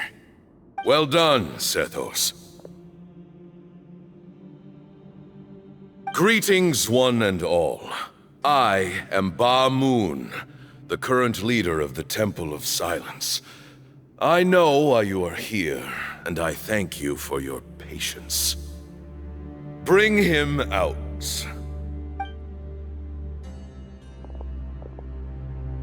Professor! Cyrus, are you okay? Watch what you're doing! Oh, my apologies. We have no intention of causing you distress. But you must understand, Cyrus is of great importance to us. We had to find a way to bring him back to us. Cyrus owes me his life, and to the Temple of Silence, he owes a debt of gratitude. I let him go a long time ago, but now, the time has come to demand payment. I wanted to end my feud with this old bag of bones before you caught up with me. But you got here so quickly. Just leave, Cyno. This is a matter between us two old men. You're all too young to get involved. So that's why you didn't want to report the letter. You'd made up your mind to come here from the beginning. You only left in such a hurry to try and throw us off your trail. Some things in life catch up with you, no matter what you do. You shouldn't have come. That alone brought the others. Cyno didn't make us do anything. We came here for the same reason he did. To rescue you. We'd appreciate you telling us the truth. Otherwise, it seems a little unfair on everyone who had to stay behind. My secrets are secret for good reason. Bringing them to light can only lead to misfortune. You're afraid, aren't you? You can't bring yourself to speak of your past deeds to the students you nurtured as if they were your own children. You recognized our emblem because for many years you lived among us. Indeed, you all but became one of us. You knew as soon as you saw the letter that we, not Uraka, were the ones speaking to you. It threatened you only because you know what you did. Your own guilt convicted you. For you, Cyrus, are a traitor. You once shared your learning with us, and joined us in our mission to revive the might of Hermanubis, to bring new hope, new opportunity. But then you betrayed us. You bargained for your independence with your past contributions. And then you left, taking with you Hermanubis' might and the wielder of his power. We both know what I said to you that day. That as the leader, I grant you permission to leave, but that one day, the sands of time will catch up with you. And when that day comes, you must pay the price you owe. You really know how to hold a grudge. Hermanubis' might? And the wielder of his power? Does he mean you? Professor, anything to say? The moon is right. I came here once before. He rescued me from the brink of death once, many years ago in the desert. When he learned that I was a scholar, he invited me to come here and revive the might of Hermanubis together. It was a great, daring plan, and one shrouded in secrecy. The Temple of Silence had been bereft of Hermanubis for too long. The strength of its faith and its warriors were waning. Bamoon proposed that we implant bar fragments, shards of Hermanubis, into the bodies of suitable vessels. If the experiment was successful, the spirit of Hermanubis would then dwell within the vessel. Many believers volunteered themselves for the experiment. But we soon discovered that the bodies of grown adults could not withstand Hermanubis' power. In the end, Bamoon offered his own adoptive grandson. One other child was identified as a suitable vessel, and his parents agreed to release him into our custody in exchange for a small fortune. These two children were our only hope for hosting Hermanubis' power.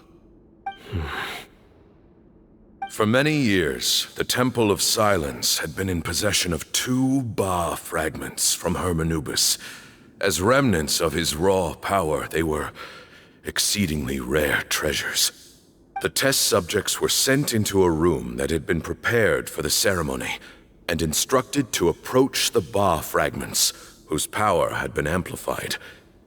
If, after some time, this power did not repel them, this would mean that they were suitable vessels. The original plan was for a 3-stage experiment: resonance, implantation, and recovery and observation. The resonance stage went quite smoothly for both candidates. As the second stage began, I realized a decision had to be made. Should we implant the fragments one at a time? This would allow us to monitor the results after the first round and adjust our plan accordingly. Or alternatively, we could implant each fragment in a different vessel at the same time and compare their effects. But as I was deliberating, both Ba fragments suddenly became active. They glowed with a light we had never seen before. I knew that if they were not implanted right away, they would disintegrate and be gone from the world for good. Our 2 vessels had both displayed great promise by successfully resonating with the fragments. Under the circumstances, the thought of implanting both fragments into the same vessel seemed out of the question.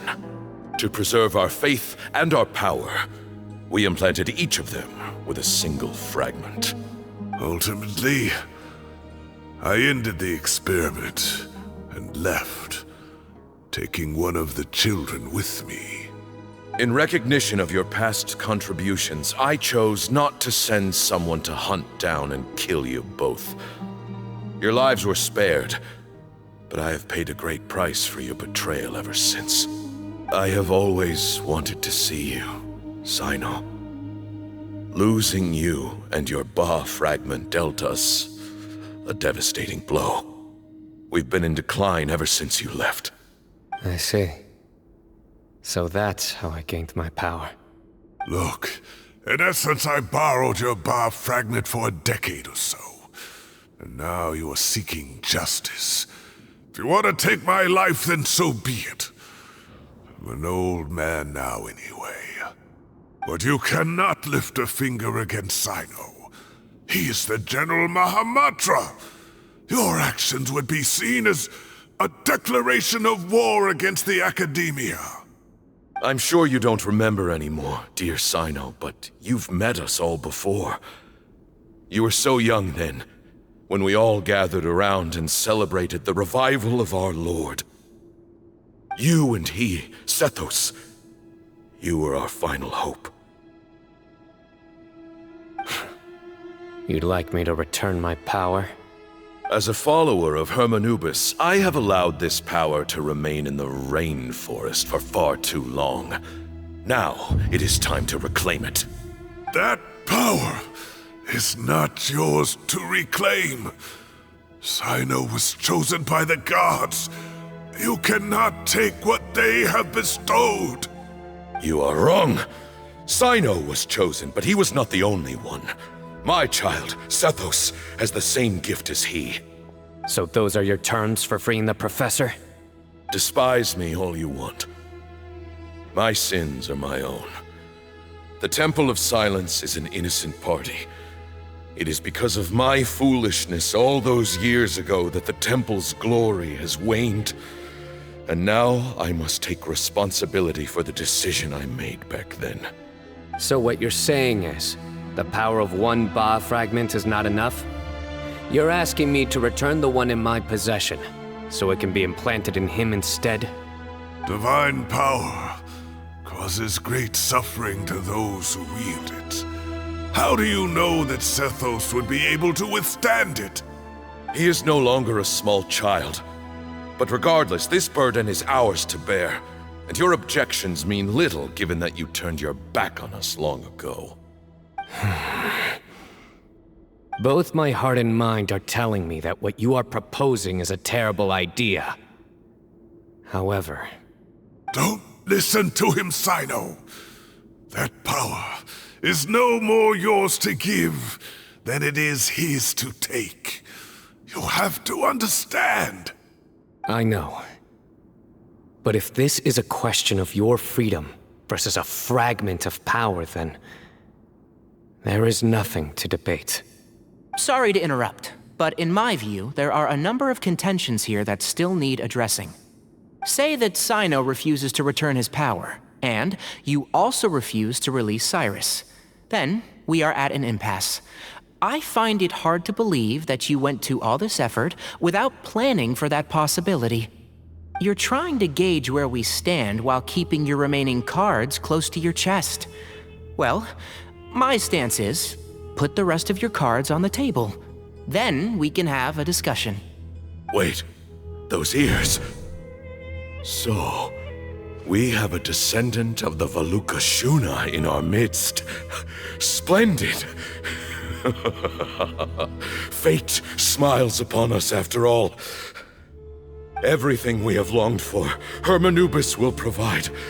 Perhaps this very day we'll...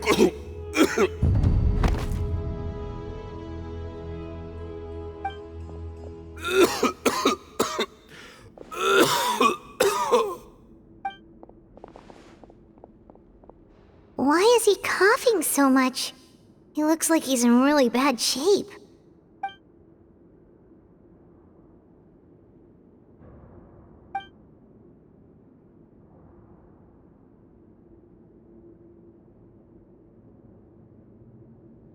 Moon, you... Take our leader back to his room. Sethos, you must... Grandfather, I know what you wish to say. Leave this in my hands. I don't like to drag out conversations, so I'll just cut to the chase. Had Cyrus not stopped the experiment all those years ago, the plan would most likely have been a success. The wisdom of Hermanubis would have been ours. Still, it's no use talking about what-ifs. We cannot change the past. I'm not like my grandfather. The Temple of Silence has a grand legacy and a sacred duty to fulfill. So it's somewhat inevitable for the leader to have an inflated sense of self. But I see things a little differently. I don't believe the temple has the same stature that it once did. Time has worn away at its prestige and changed things almost beyond recognition. So I'm not going to force your hand. You're all free to leave. Except for Cyrus. My grandfather gave him his chance once, and now I'm giving the rest of you yours. You have courage and wise judgment, kid. Reminds me a lot of Bamoon in his younger years. I truly wish that the temple would take an objective look at the academia of today. You've been to the city yourself. I'm sure you've seen that much has changed for the better, and things will only continue to improve. Why not consider cooperating with the academia once more? If you hadn't betrayed my grandfather, I might well be open to persuasion. But it's a bit too late for that now, Cyrus. Tighnari made a good point earlier. He said there has to be more to your plan than this, and I agree. All you and Ba Moon are after is the Ba fragment. The professor will accept whatever fate you deem fit for him out of a sense of guilt. I am the one who has a choice to make. And that's how it was always going to be. Ultimately, you want to trade the Ba fragment for the professor, correct? I'm glad to see you're giving it some serious consideration. I won't forsake my professor, nor do I intend to run from a problem that I must face sooner or later. Give me one night to make my decision. That works. Then I'll be waiting to hear your verdict, Cyno. Oh, my grandfather still has a fair few things he wants to say to Cyrus, so I'll be escorting him back now.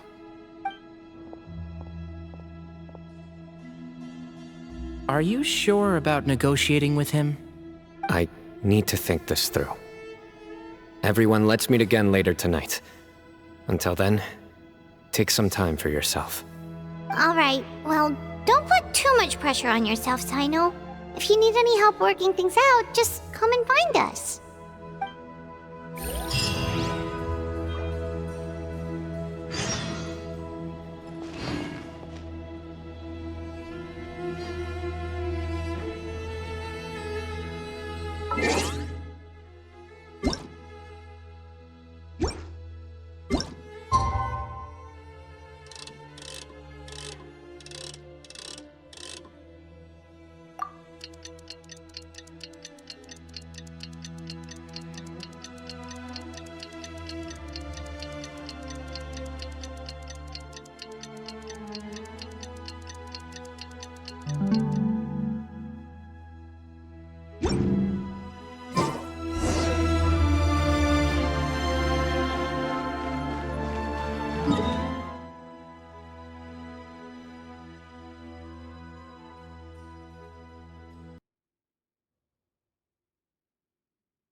I've taken some time to reflect on this. If I had to guess, Professor Cyrus came to the desert knowing that he would almost certainly never return. He's a stubborn man who tends to double down when he feels strongly about something. We won't get anywhere trying to convince him to escape. I agree. My master Nephis says the same thing. Once Cyrus makes up his mind about something, he won't listen to reason. So that's one thing. A few other things come to mind too. You've heard all you need to hear about the Temple of Silence, so on that, I don't have anything to add. My own memories of this place are hazy though. Probably something to do with the overpowering presence of the Ba fragments. That might explain why I suffered from constant headaches and fevers as a child. I do remember having some fleeting moments of profound emotion when vague images would appear in my mind. But I don't recall much, only bits and pieces. I was still young then, and all I could understand was that there was a strong will inside my mind. Thinking back on it now, I suppose it was Hermanubis' way of trying to encourage me, even if we couldn't communicate.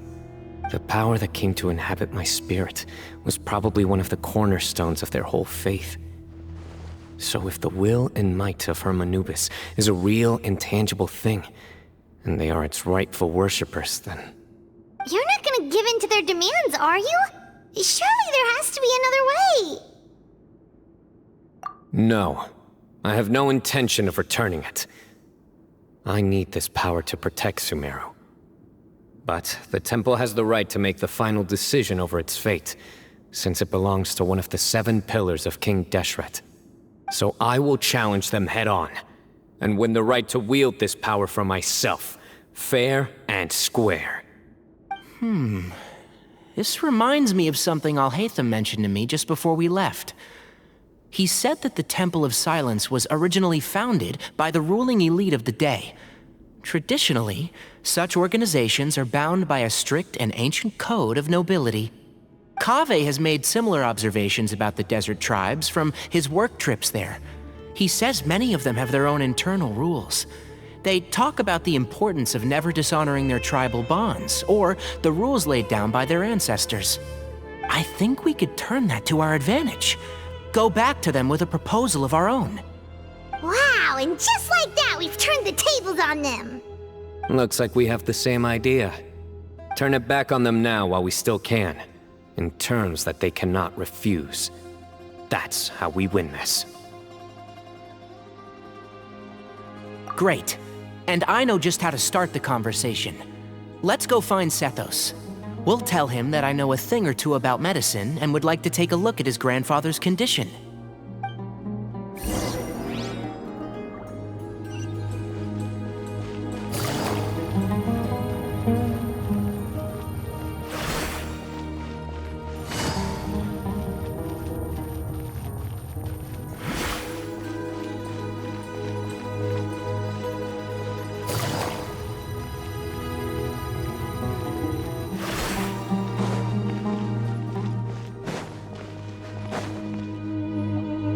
Sethos, let's talk.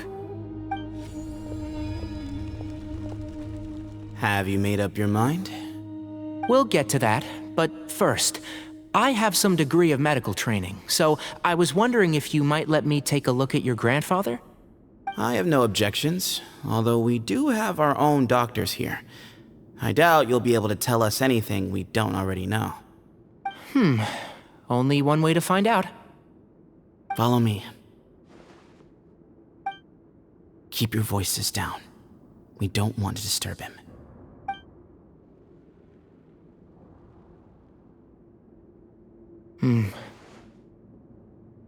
Let's talk outside. Bamoon has fallen into a deep coma, and his prognosis is quite grave. I'm sure that your physicians have come to the same conclusion. He appears to have sustained a serious injury in his youth, which has been exacerbated over the years by the heavy burden of work and now by the effects of old age.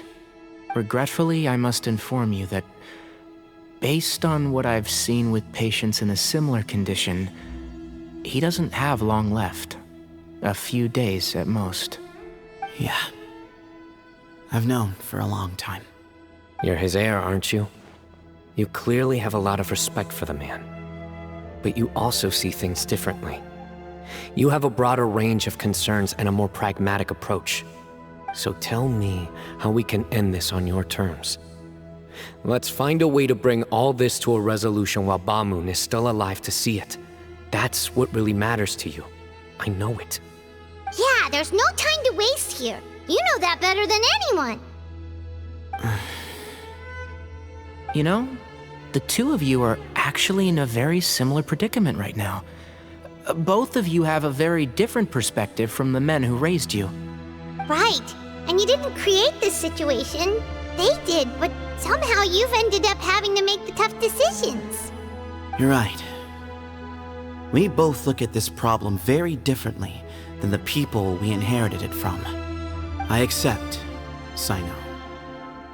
This all began because of Hermanubis, so let's end it with the rite he himself created. Legend has it that when Hermanubis first arrived in Tuletula, he sparred with the city's residents. He and his two companions proved their mettle by fighting over several days, winning the support of many fine people.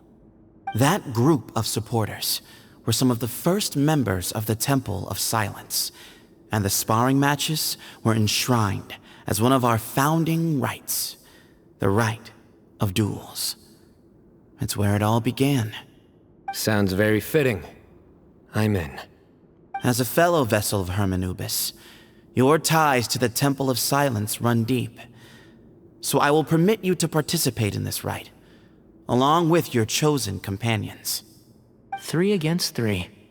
Sounds good. However, I have some additional terms. As the challengers, you must win all 3 of your fights to win. And Cyno, both of us must put our Ba fragment on the line.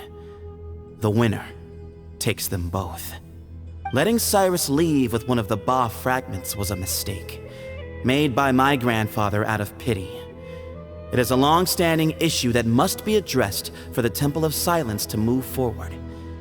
I can make no concessions on that front. None needed. We're on the same page. If I win, the Temple of Silence must release Cyrus, and consider this past dispute resolved. If you win, I'll return my power to you. It's a deal. Then let's meet at the ceremonial hall tomorrow evening, 8 o'clock.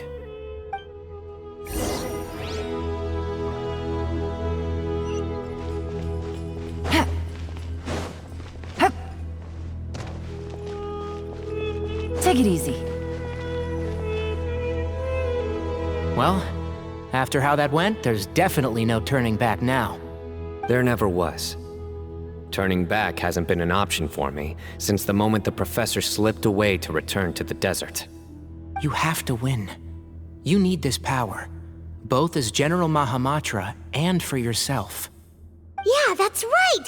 Besides, it stayed with you ever since you were a small child. Surely that's a sign it thinks of you as its rightful owner. Both as General Mahamatra and for myself.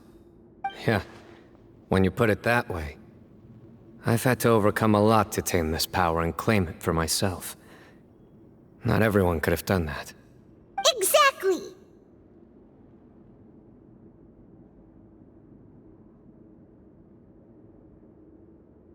The Traveler and I will never lose. And neither shall I. The desert was home to an ancient and great civilization that, for a variety of reasons, fell out with the civilization of the rainforest. It's just as Dia said. Prejudice has pushed people apart.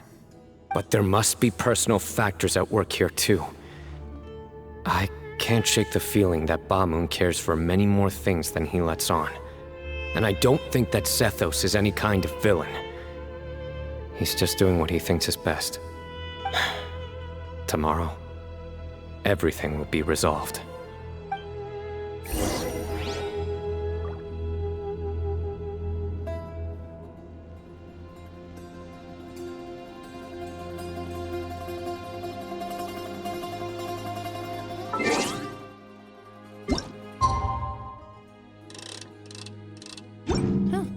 Good roll. All right.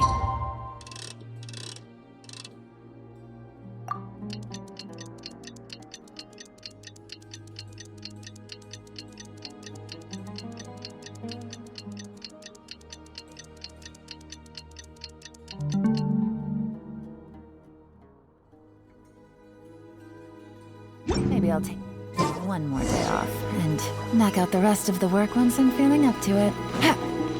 Take it easy.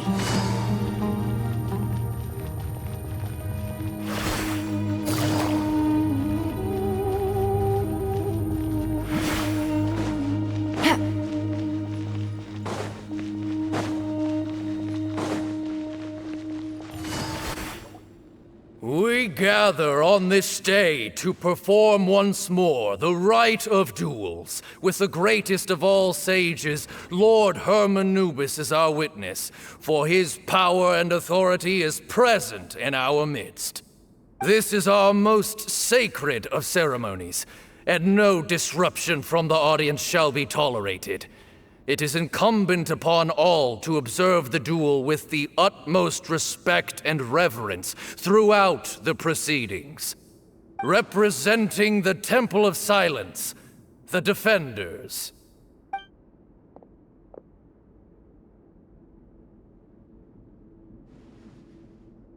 Grandfather, you're here.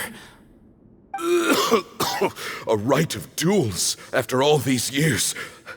I am surprised by your decision, Sethos. I know what I'm doing, Grandfather. Just leave it to me. Representing the Academia, the Challengers. Ready.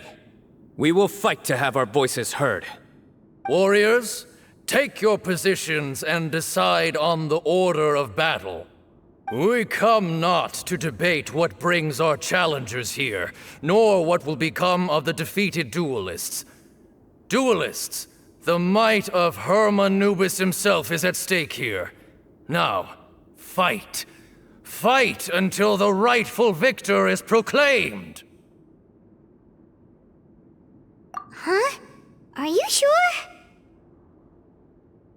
I agree. She's very strong.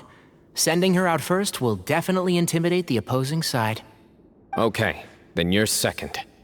Sure. We have decided. So have we. Let's begin. Duelists of the first bout, please step forward.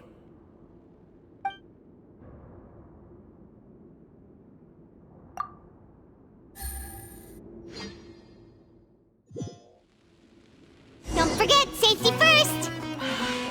Hey, you there! You better play nice with her. Paimon will make you regret it! Little bit too much chatter from the audience over there. Hey!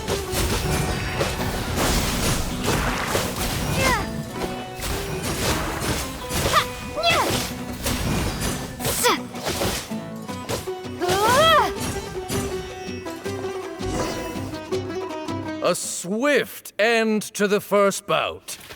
I now invite the duelists of the second bout to please step forward. When you're both ready, you may begin. Let's begin. Watch out! He drank plenty of water before the battle, so he should be fine.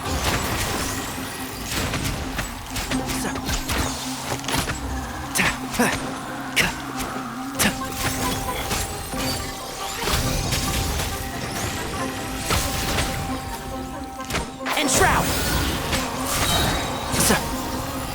I'll uproot you!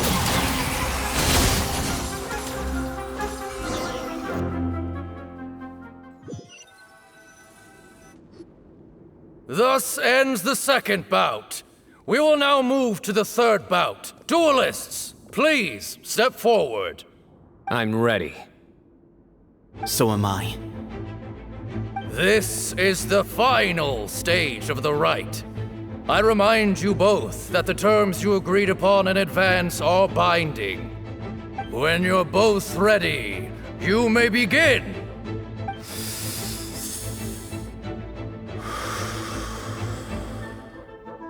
I am Sethos, vessel of Hermanubis, grandson of Bamun, the leader of the Temple of Silence.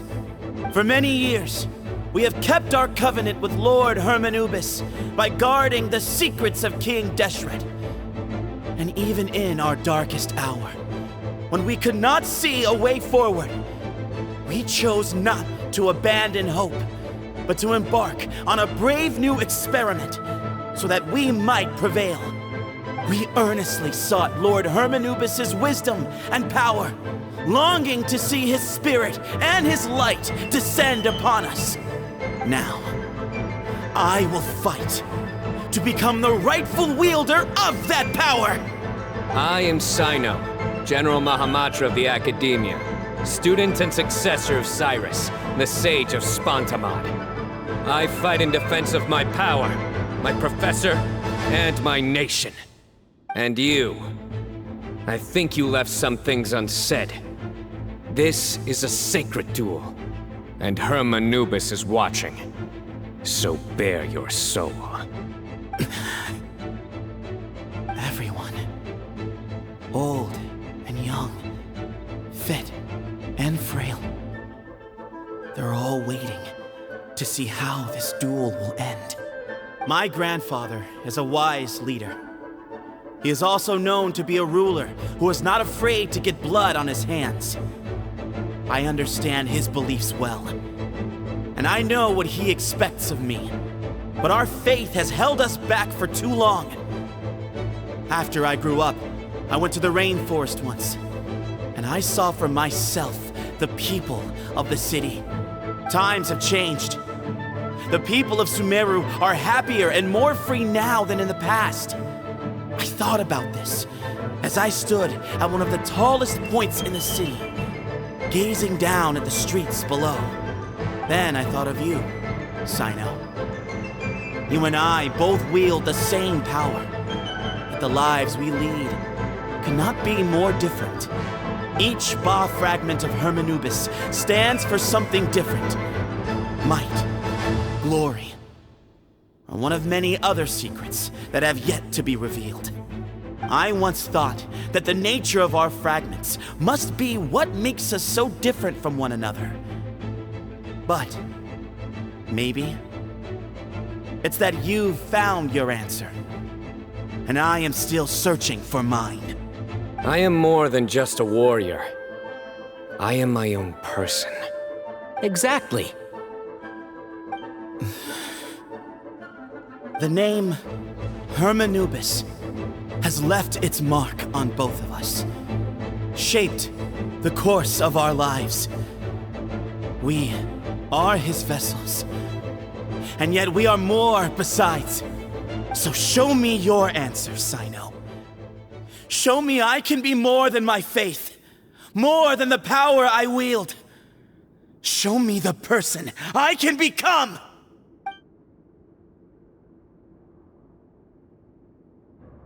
Bring it on!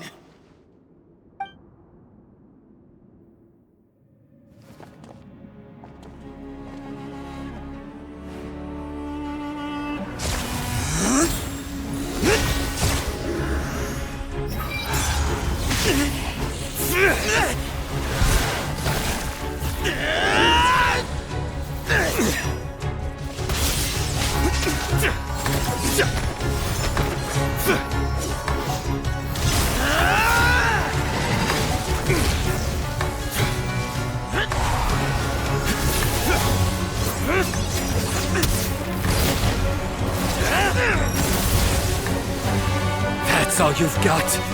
What happened to searching for your answer?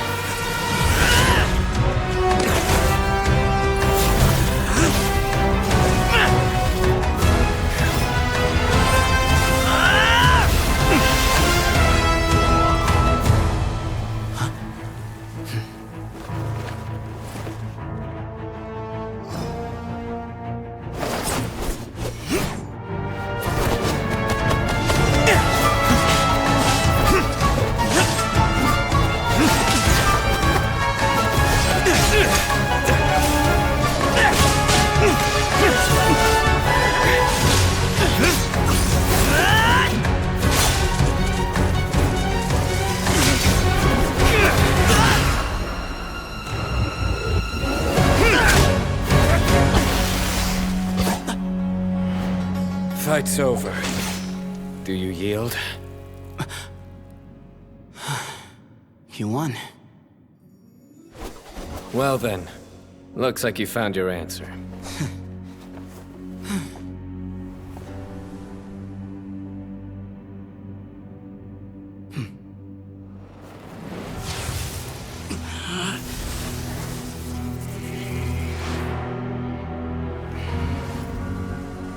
I give his glory to you.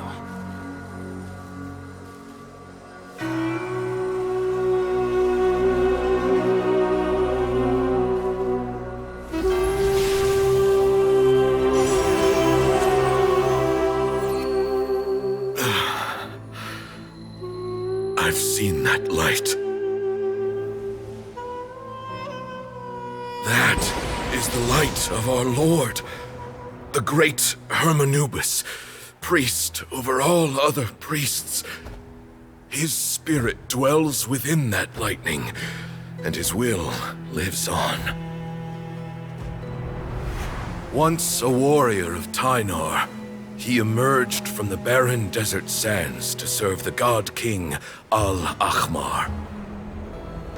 After the death of the god king, Hermanubis gathered his followers and the Tynarian priests and led them to the city of Tula.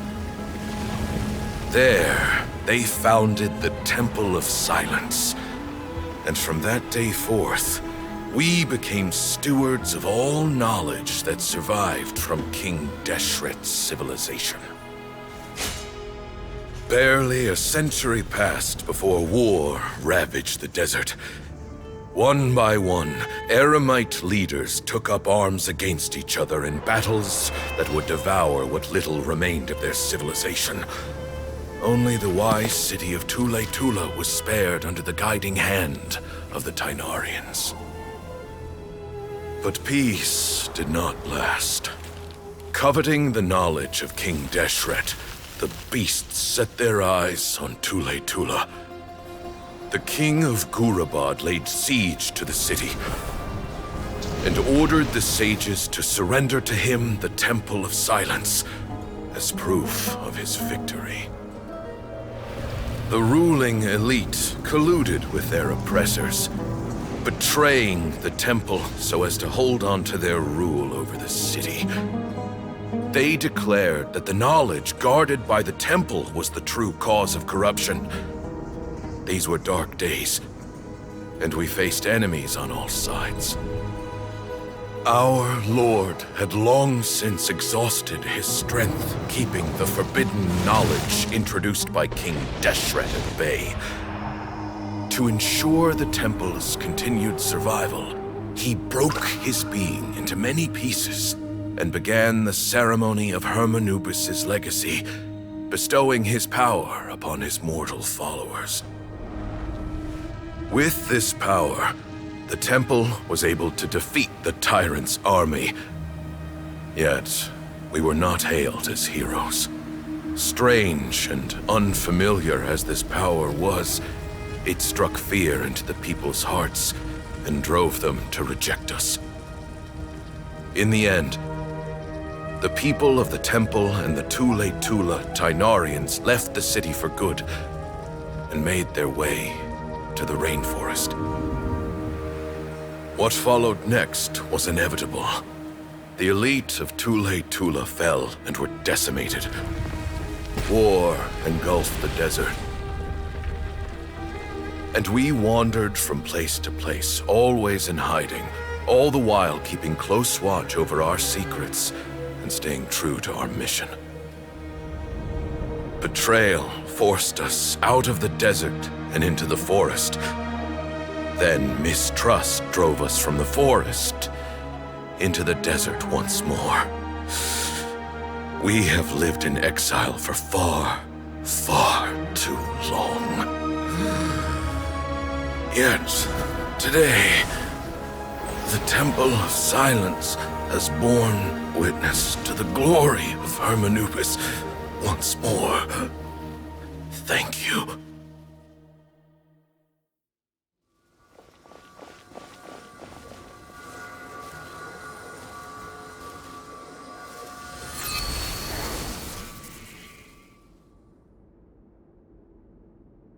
How is it? Do you feel okay?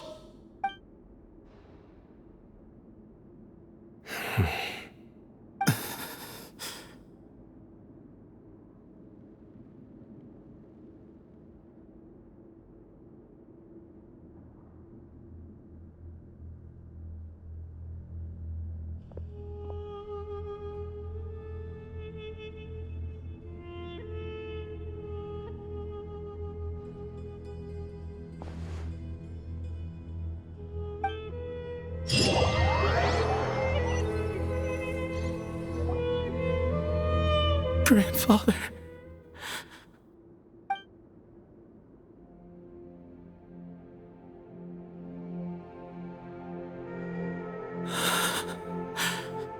Hey, Sethos. You'll get through this. I know. I'll miss him. I guess you were prepared for this. It's been a long time coming, huh? Yeah, he's been on death's door for a very long time now. I think it was only through sheer willpower that he managed to hold on to this point. At least, he was able to see this chapter come to a close before he passed. What's next for you? Per my grandfather's last wishes, the Temple of Silence should submit to whoever possesses the largest number of Hermanubis fragments. That entitles you to be our new leader, Cyno.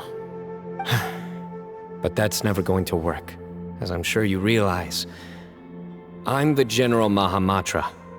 I am needed back at the Academia. I did foresee this possibility, and I gave it some thought. The fact is, I know next to nothing about the staff, records, and environment here. As such, I am ill-suited to be your leader. Sethos, I believe the honor should go to you. Were it not for this duel, or indeed if you had other intentions, the Ba fragments would most likely be in your hands by now. I'm sure Bamun never meant for anyone but you to be his successor. You really think so? I do. Still, I didn't think Bamun looked very surprised by the final result. Perhaps he had an inkling that this would be the way things end. Well, in any case, since the Ba fragments are with me now, I guess I can call the shots. Sethos, I would like you to succeed Bamun as the new leader of the Temple of Silence. You are more suited to the role than I, and I have complete faith that you will be an excellent leader. Just think of it as doing me a favor. But doesn't that render everything that we've been through up to now meaningless? No, it doesn't. This experience has allowed us to become friends, which means that the Academia and the Temple of Silence will become partners once more. That's a much bigger deal than you might think, Sethos. You said yourself, times have changed. You have to believe that things can change for the better here at the temple too. I will try. To be honest, I couldn't have asked for a better outcome. Actually, part of me wonders whether Bamun's intentions from the very beginning was just to create enough pressure to force us towards a duel. That way, no matter who won, one of us would have to surrender our Ba fragment, and the power of Hermanubis would be concentrated in one single person. Had you won, the Temple of Silence would have doubled its strength. And were I to win, he correctly anticipated that I wouldn't suddenly drop everything to become the leader of the temple, much less integrate the temple into the Academia by force. He knew that the temple's future would depend not just on the guidance of Hermanubis, but the support of the Academia too. So he made it his responsibility to ensure his successor would be free from the burdens of the past. His plan meant that whoever ended up succeeding him, they would have an easier time interacting with the Academia. With one single letter, he lured out the professor. No matter what happened after that, it would result in a net benefit to the temple. And here I thought the General Mahamatra wouldn't care for all these trivial details. You're absolutely right. Grandfather and I considered this from every angle. We had to find a way to mend our relationship with the Academia. In that sense, the right of duels was just a means to an end. Thank you for everything, Cyno. As a gesture of our gratitude, to those that you and Lesser Lord Kusanali deem worthy, I will grant the honor of access to the Temple of Silence for their pursuit of knowledge. The Temple of Silence has a wealth of information on King Deshret's civilization, more than any other organization in existence today. In times when you need information that only we can provide, we will be here to support you. But you must be exceedingly careful with your selection of candidates, lest you lead humanity to repeat the same mistakes. By the way, Tainari, my grandfather was so happy to see you. You are a descendant of the Veluka Shuna, and we are the heirs to the will of Hermanubis. The story goes that King Deshret chose the sage Hermanubis from among the Tainarians and appointed him as his familiar. He went on to fight many valiant battles with his Tainarian companions. They always stood by each other, from the founding of the Temple of Silence to the fall of Tuletula. The Tainarians who left Tuletula joined their human counterparts in the rainforest. A few centuries later, when some of the group returned to the desert, many of the Tainarians chose to stay and put down roots in the rainforest. In all likelihood, those were your ancestors. How fascinating. My father once mentioned that I was named after the Tainarians, but I never knew that my forebears had such a history with the Temple of Silence. I like this story. By the way, has anyone seen Cyrus? Yes. Cyrus. You'll probably find him in my grandfather's room. He wouldn't show it in front of me, but I think he still has many fond memories of my grandfather. If it's true that you and your grandfather really planned for everything to turn out this way, then I guess he didn't really resent Cyrus as much as he appeared to. Who knows? Perhaps all of us. You, me, and Cyrus. We're all just pawns in my grandfather's plan to set things straight. He was awful like that. Someone's got to make the decisions when history is at a crossroads. I will make a detailed report on all of this to Lesser Lord Kusanali, and arrange for an official delegation from the Academia to come and meet you in the desert. I'm sure you'll have lots to attend to in the days ahead. But once things return to normal, please come and visit the rainforest again. You should stay for a few days this time, and start to build some relationships. If we're going to work together, both sides have to get to know one another better. I will. All right, well, bye for now, everyone. I'll be seeing you. See you soon. Come hang out with us anytime.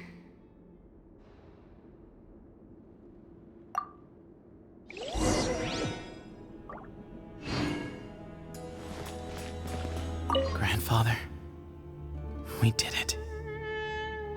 We achieved what we set out to do. From this day on, the Temple of Silence has the chance to work with the Academia once more. Real change, real opportunities.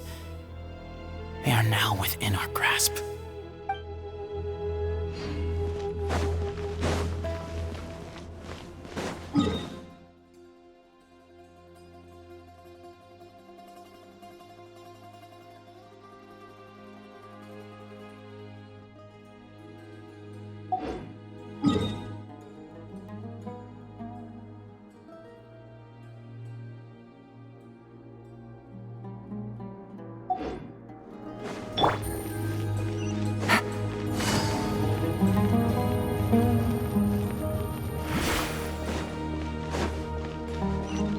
Take it easy.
Take it easy.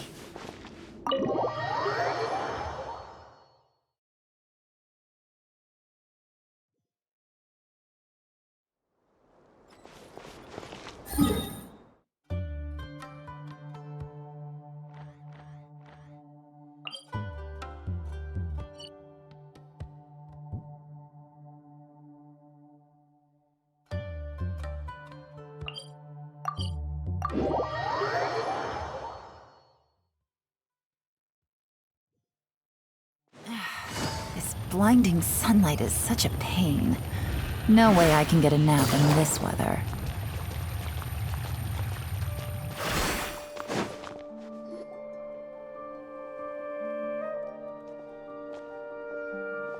What were you thinking gallivanting off into the desert alone at your age? What if you take the bucket, You told not a soul what you were up to, designated nobody to handle your affairs, and left everyone scrambling frantically to try and figure out how on earth to clean up the colossal mess you'd made. Oh, please, will you stop your yelling? What other choice did I have? What do you mean, what other choice? Do you mean to tell me that after all your years of learning, and sagehood no less, the only idea you could conjure up in that white-haired walnut of yours was to shoot off into the unknown like some hot-headed 20-year-old adventurer? A one-man suicide mission, That's the best idea that one of the finest minds of a generation could come up with, is it? It astounds me that you survived the journey, and you're lucky that Ba Moon didn't finish you off when you arrived. All right, all right. Honestly, the way you're going off on me, it's like you wish you'd been there to lend him a hand. Does it mean nothing to you that I'm your colleague and former classmate? I've got nothing more to say. What's the point of berating an old bag of bones? What do you mean, bag of bones? I'm a flesh and blood hero who, despite his old age, saved our General Mahamatra from being stripped of his powers. Okay, look. Fine, I admit it, I was in the wrong. How can I make it up to you? What about, a month's work at the Academia? 1 month? Try 3. Tighnari's master is really laying into Cyrus. Let's give them a wide berth.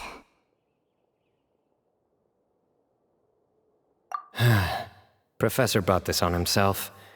Don't pay any attention to him. Wow, I haven't seen Master get this riled up in a long time. The last time he chewed someone out like this must have been back when I was still a student. I think I'll go around and update everyone, tell them the situation's resolved. Want to come with me? We can go for dinner afterwards. My treat. You in? Makes sense. I'm in.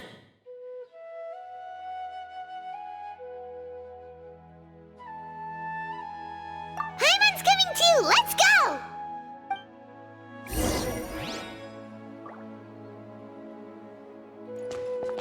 You'd better start packing your things.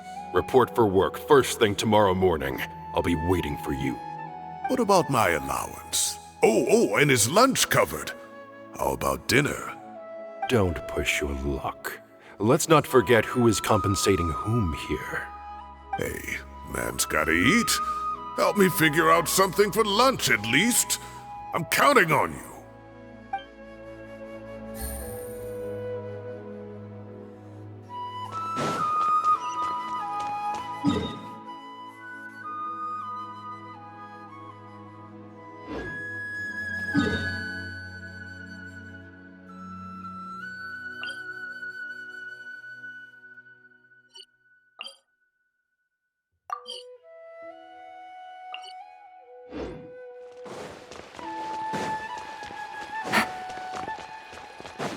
Take it easy.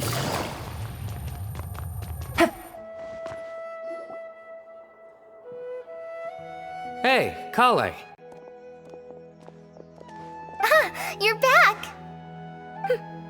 Well, look who we have here. Would you mind explaining to me what has been going on this past few days? I heard you all ran off into the desert and got embroiled in a major catastrophe. All taken care of. That does not answer my question. How could you be so careless? That goes for you as well. Yes, and you too.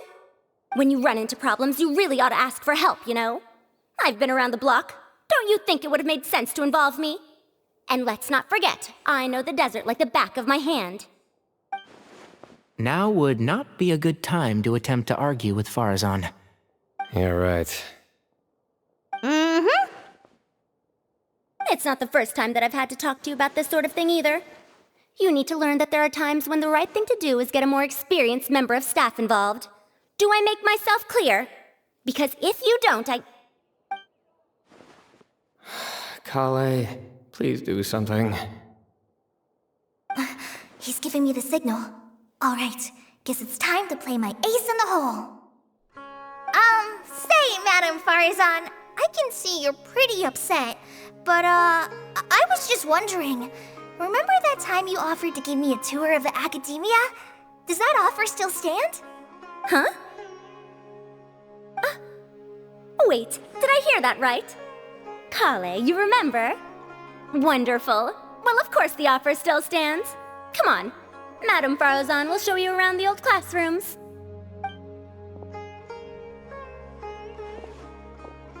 Poor Kale getting dragged off like that. Also, check out Faro's on acting like some sort of official academia tour guide.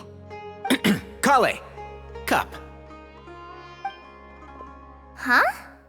What? Oh, right! What do you mean, cup? You need a cup. I can get you a cup. Oh, it's nothing. Just Master's way of reminding me to stay hydrated while I'm out and about.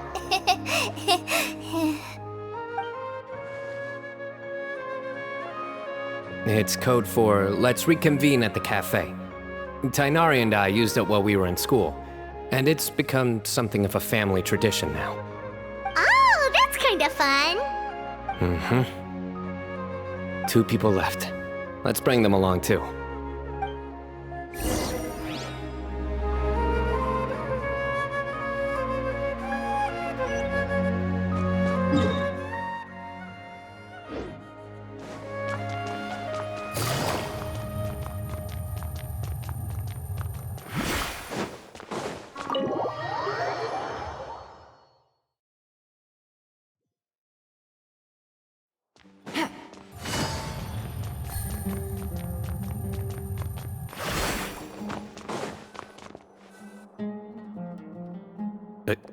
Am I hallucinating? Or do I see Kaveh and Alhaitham engaged in diligent studying? We're just reorganizing all the books we used. Look, there's a whole mountain of them. There's no rush. Nobody reads these books anyway. My sincere thanks to you both. Yes, with your help, we resolved the issue rather swiftly and painlessly. And the outcome was better than we could have hoped for.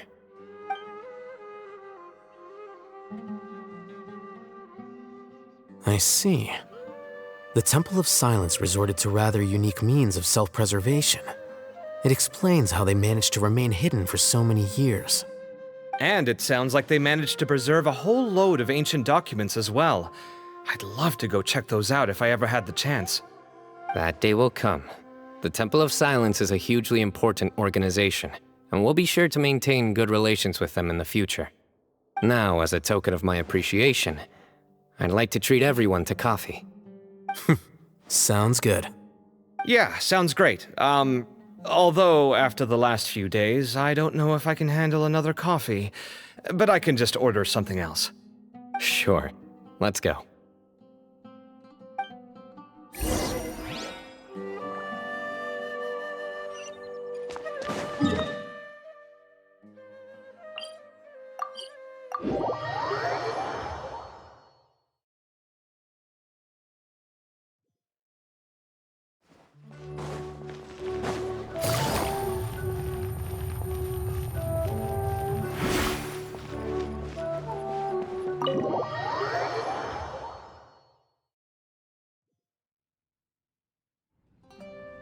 And then the Traveler just pounced on their opponent and knocked him right out cold.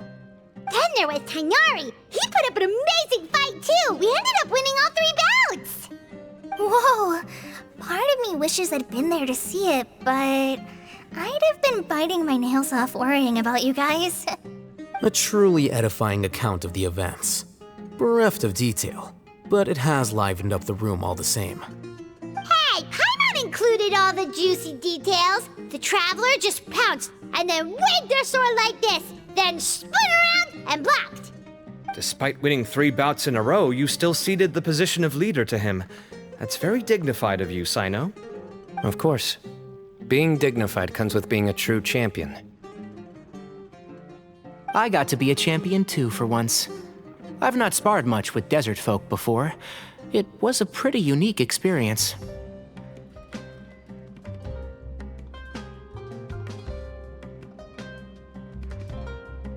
Yeah! Huge place! It felt like something right out of an epic poem! Imagine this. It was like there was... Maybe save that one for later, Paimon. Dessert's here.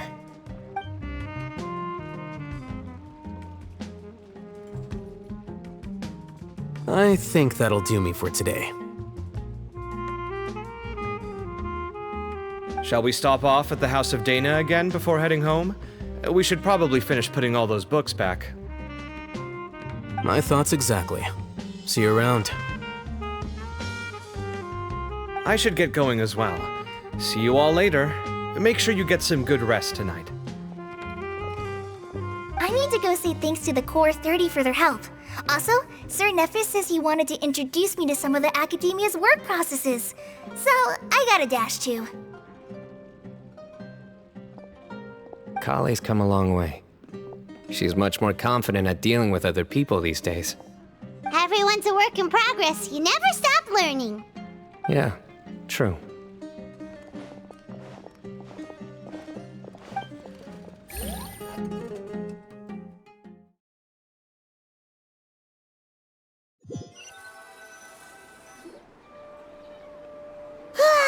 That was good. It feels like everything's finally wrapped up now. Life is all about these moments when you can finally relax and hang out with good friends after a job well done. And also, those desserts Cyno got, they were really good. Paimon definitely needs more of those in the future. Do you three have anything planned for the rest of the day? If not, would you come somewhere with me? That's a secret for now. Wouldn't want to spoil the surprise. Okay. I think I can guess what you're talking about. It'll definitely be a nice surprise. Well, now Paimon's curious. Come on, let's go.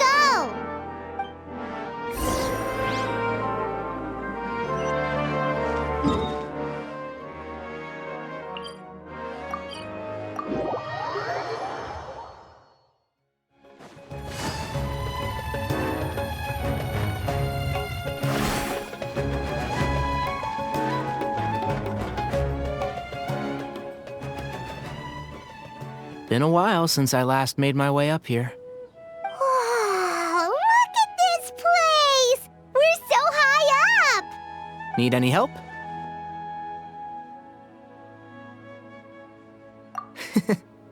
As you wish. That's a nice spot, isn't it? What a great view! We're so high up, we can see for miles! Traveler. Turn around.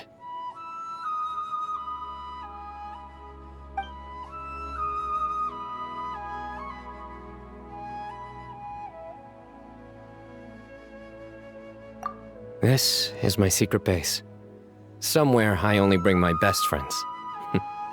When I was a student, I used to slip away and climb up here all the time, just to clear my head.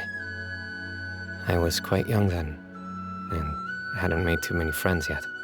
Back then, I had a lot of the same questions that Sethos was asking. Who am I? Why do I have this power?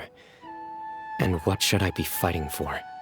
Our gifts help us to find our rightful place in the world. That was my experience. And I'm sure Sethos will figure things out in his own time, too.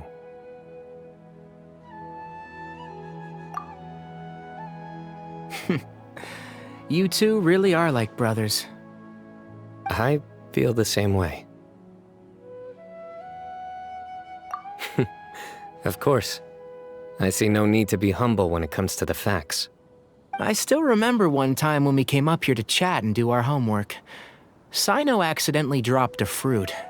Luckily, he has fast reflexes, so he caught it just in time. That was the one and only time. Nothing will ever slip through my fingers again.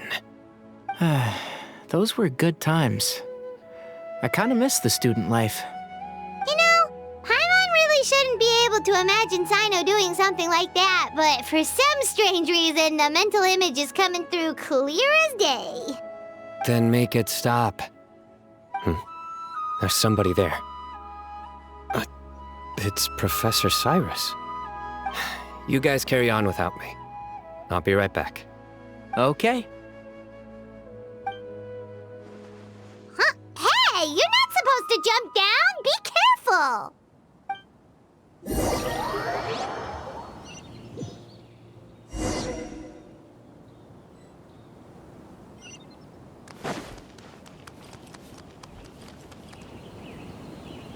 Oh my days. I can't believe how stupid I look in this one. Professor, what are you muttering to yourself about? Cyno. Ha, just the man I'm looking for. Guess what I found in some old notebooks? Some old photos? Can you believe it?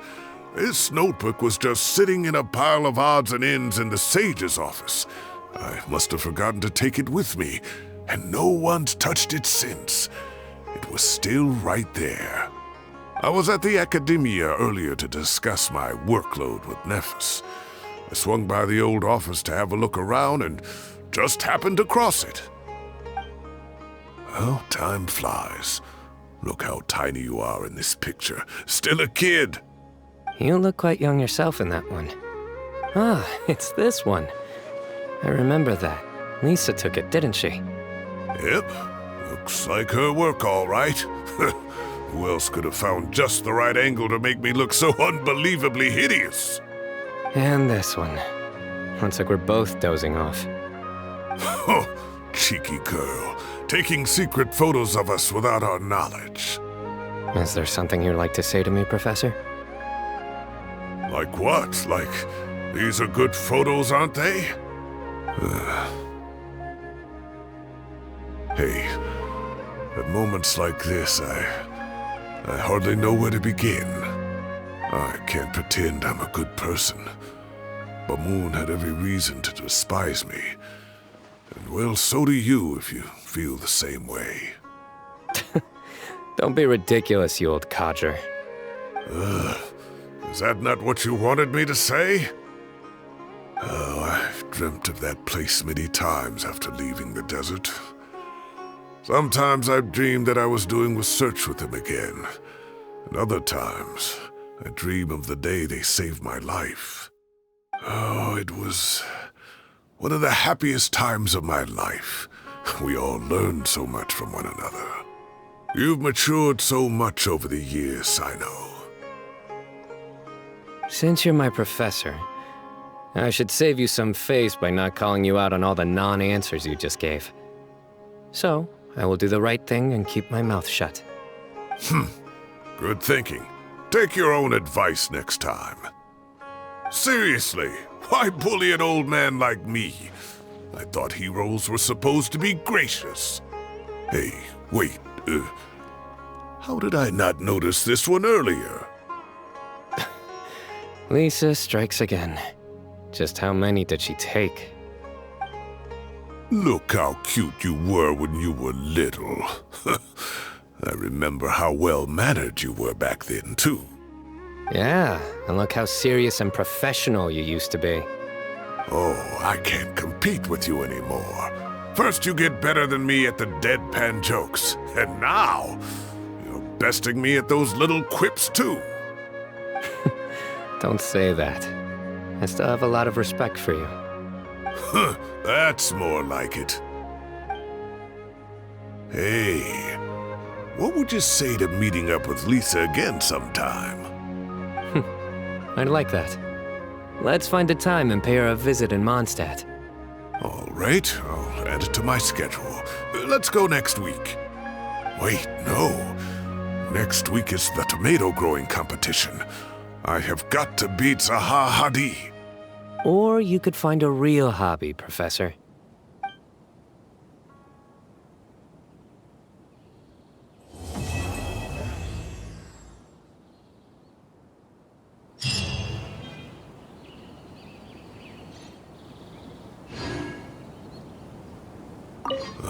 Time has passed too quickly.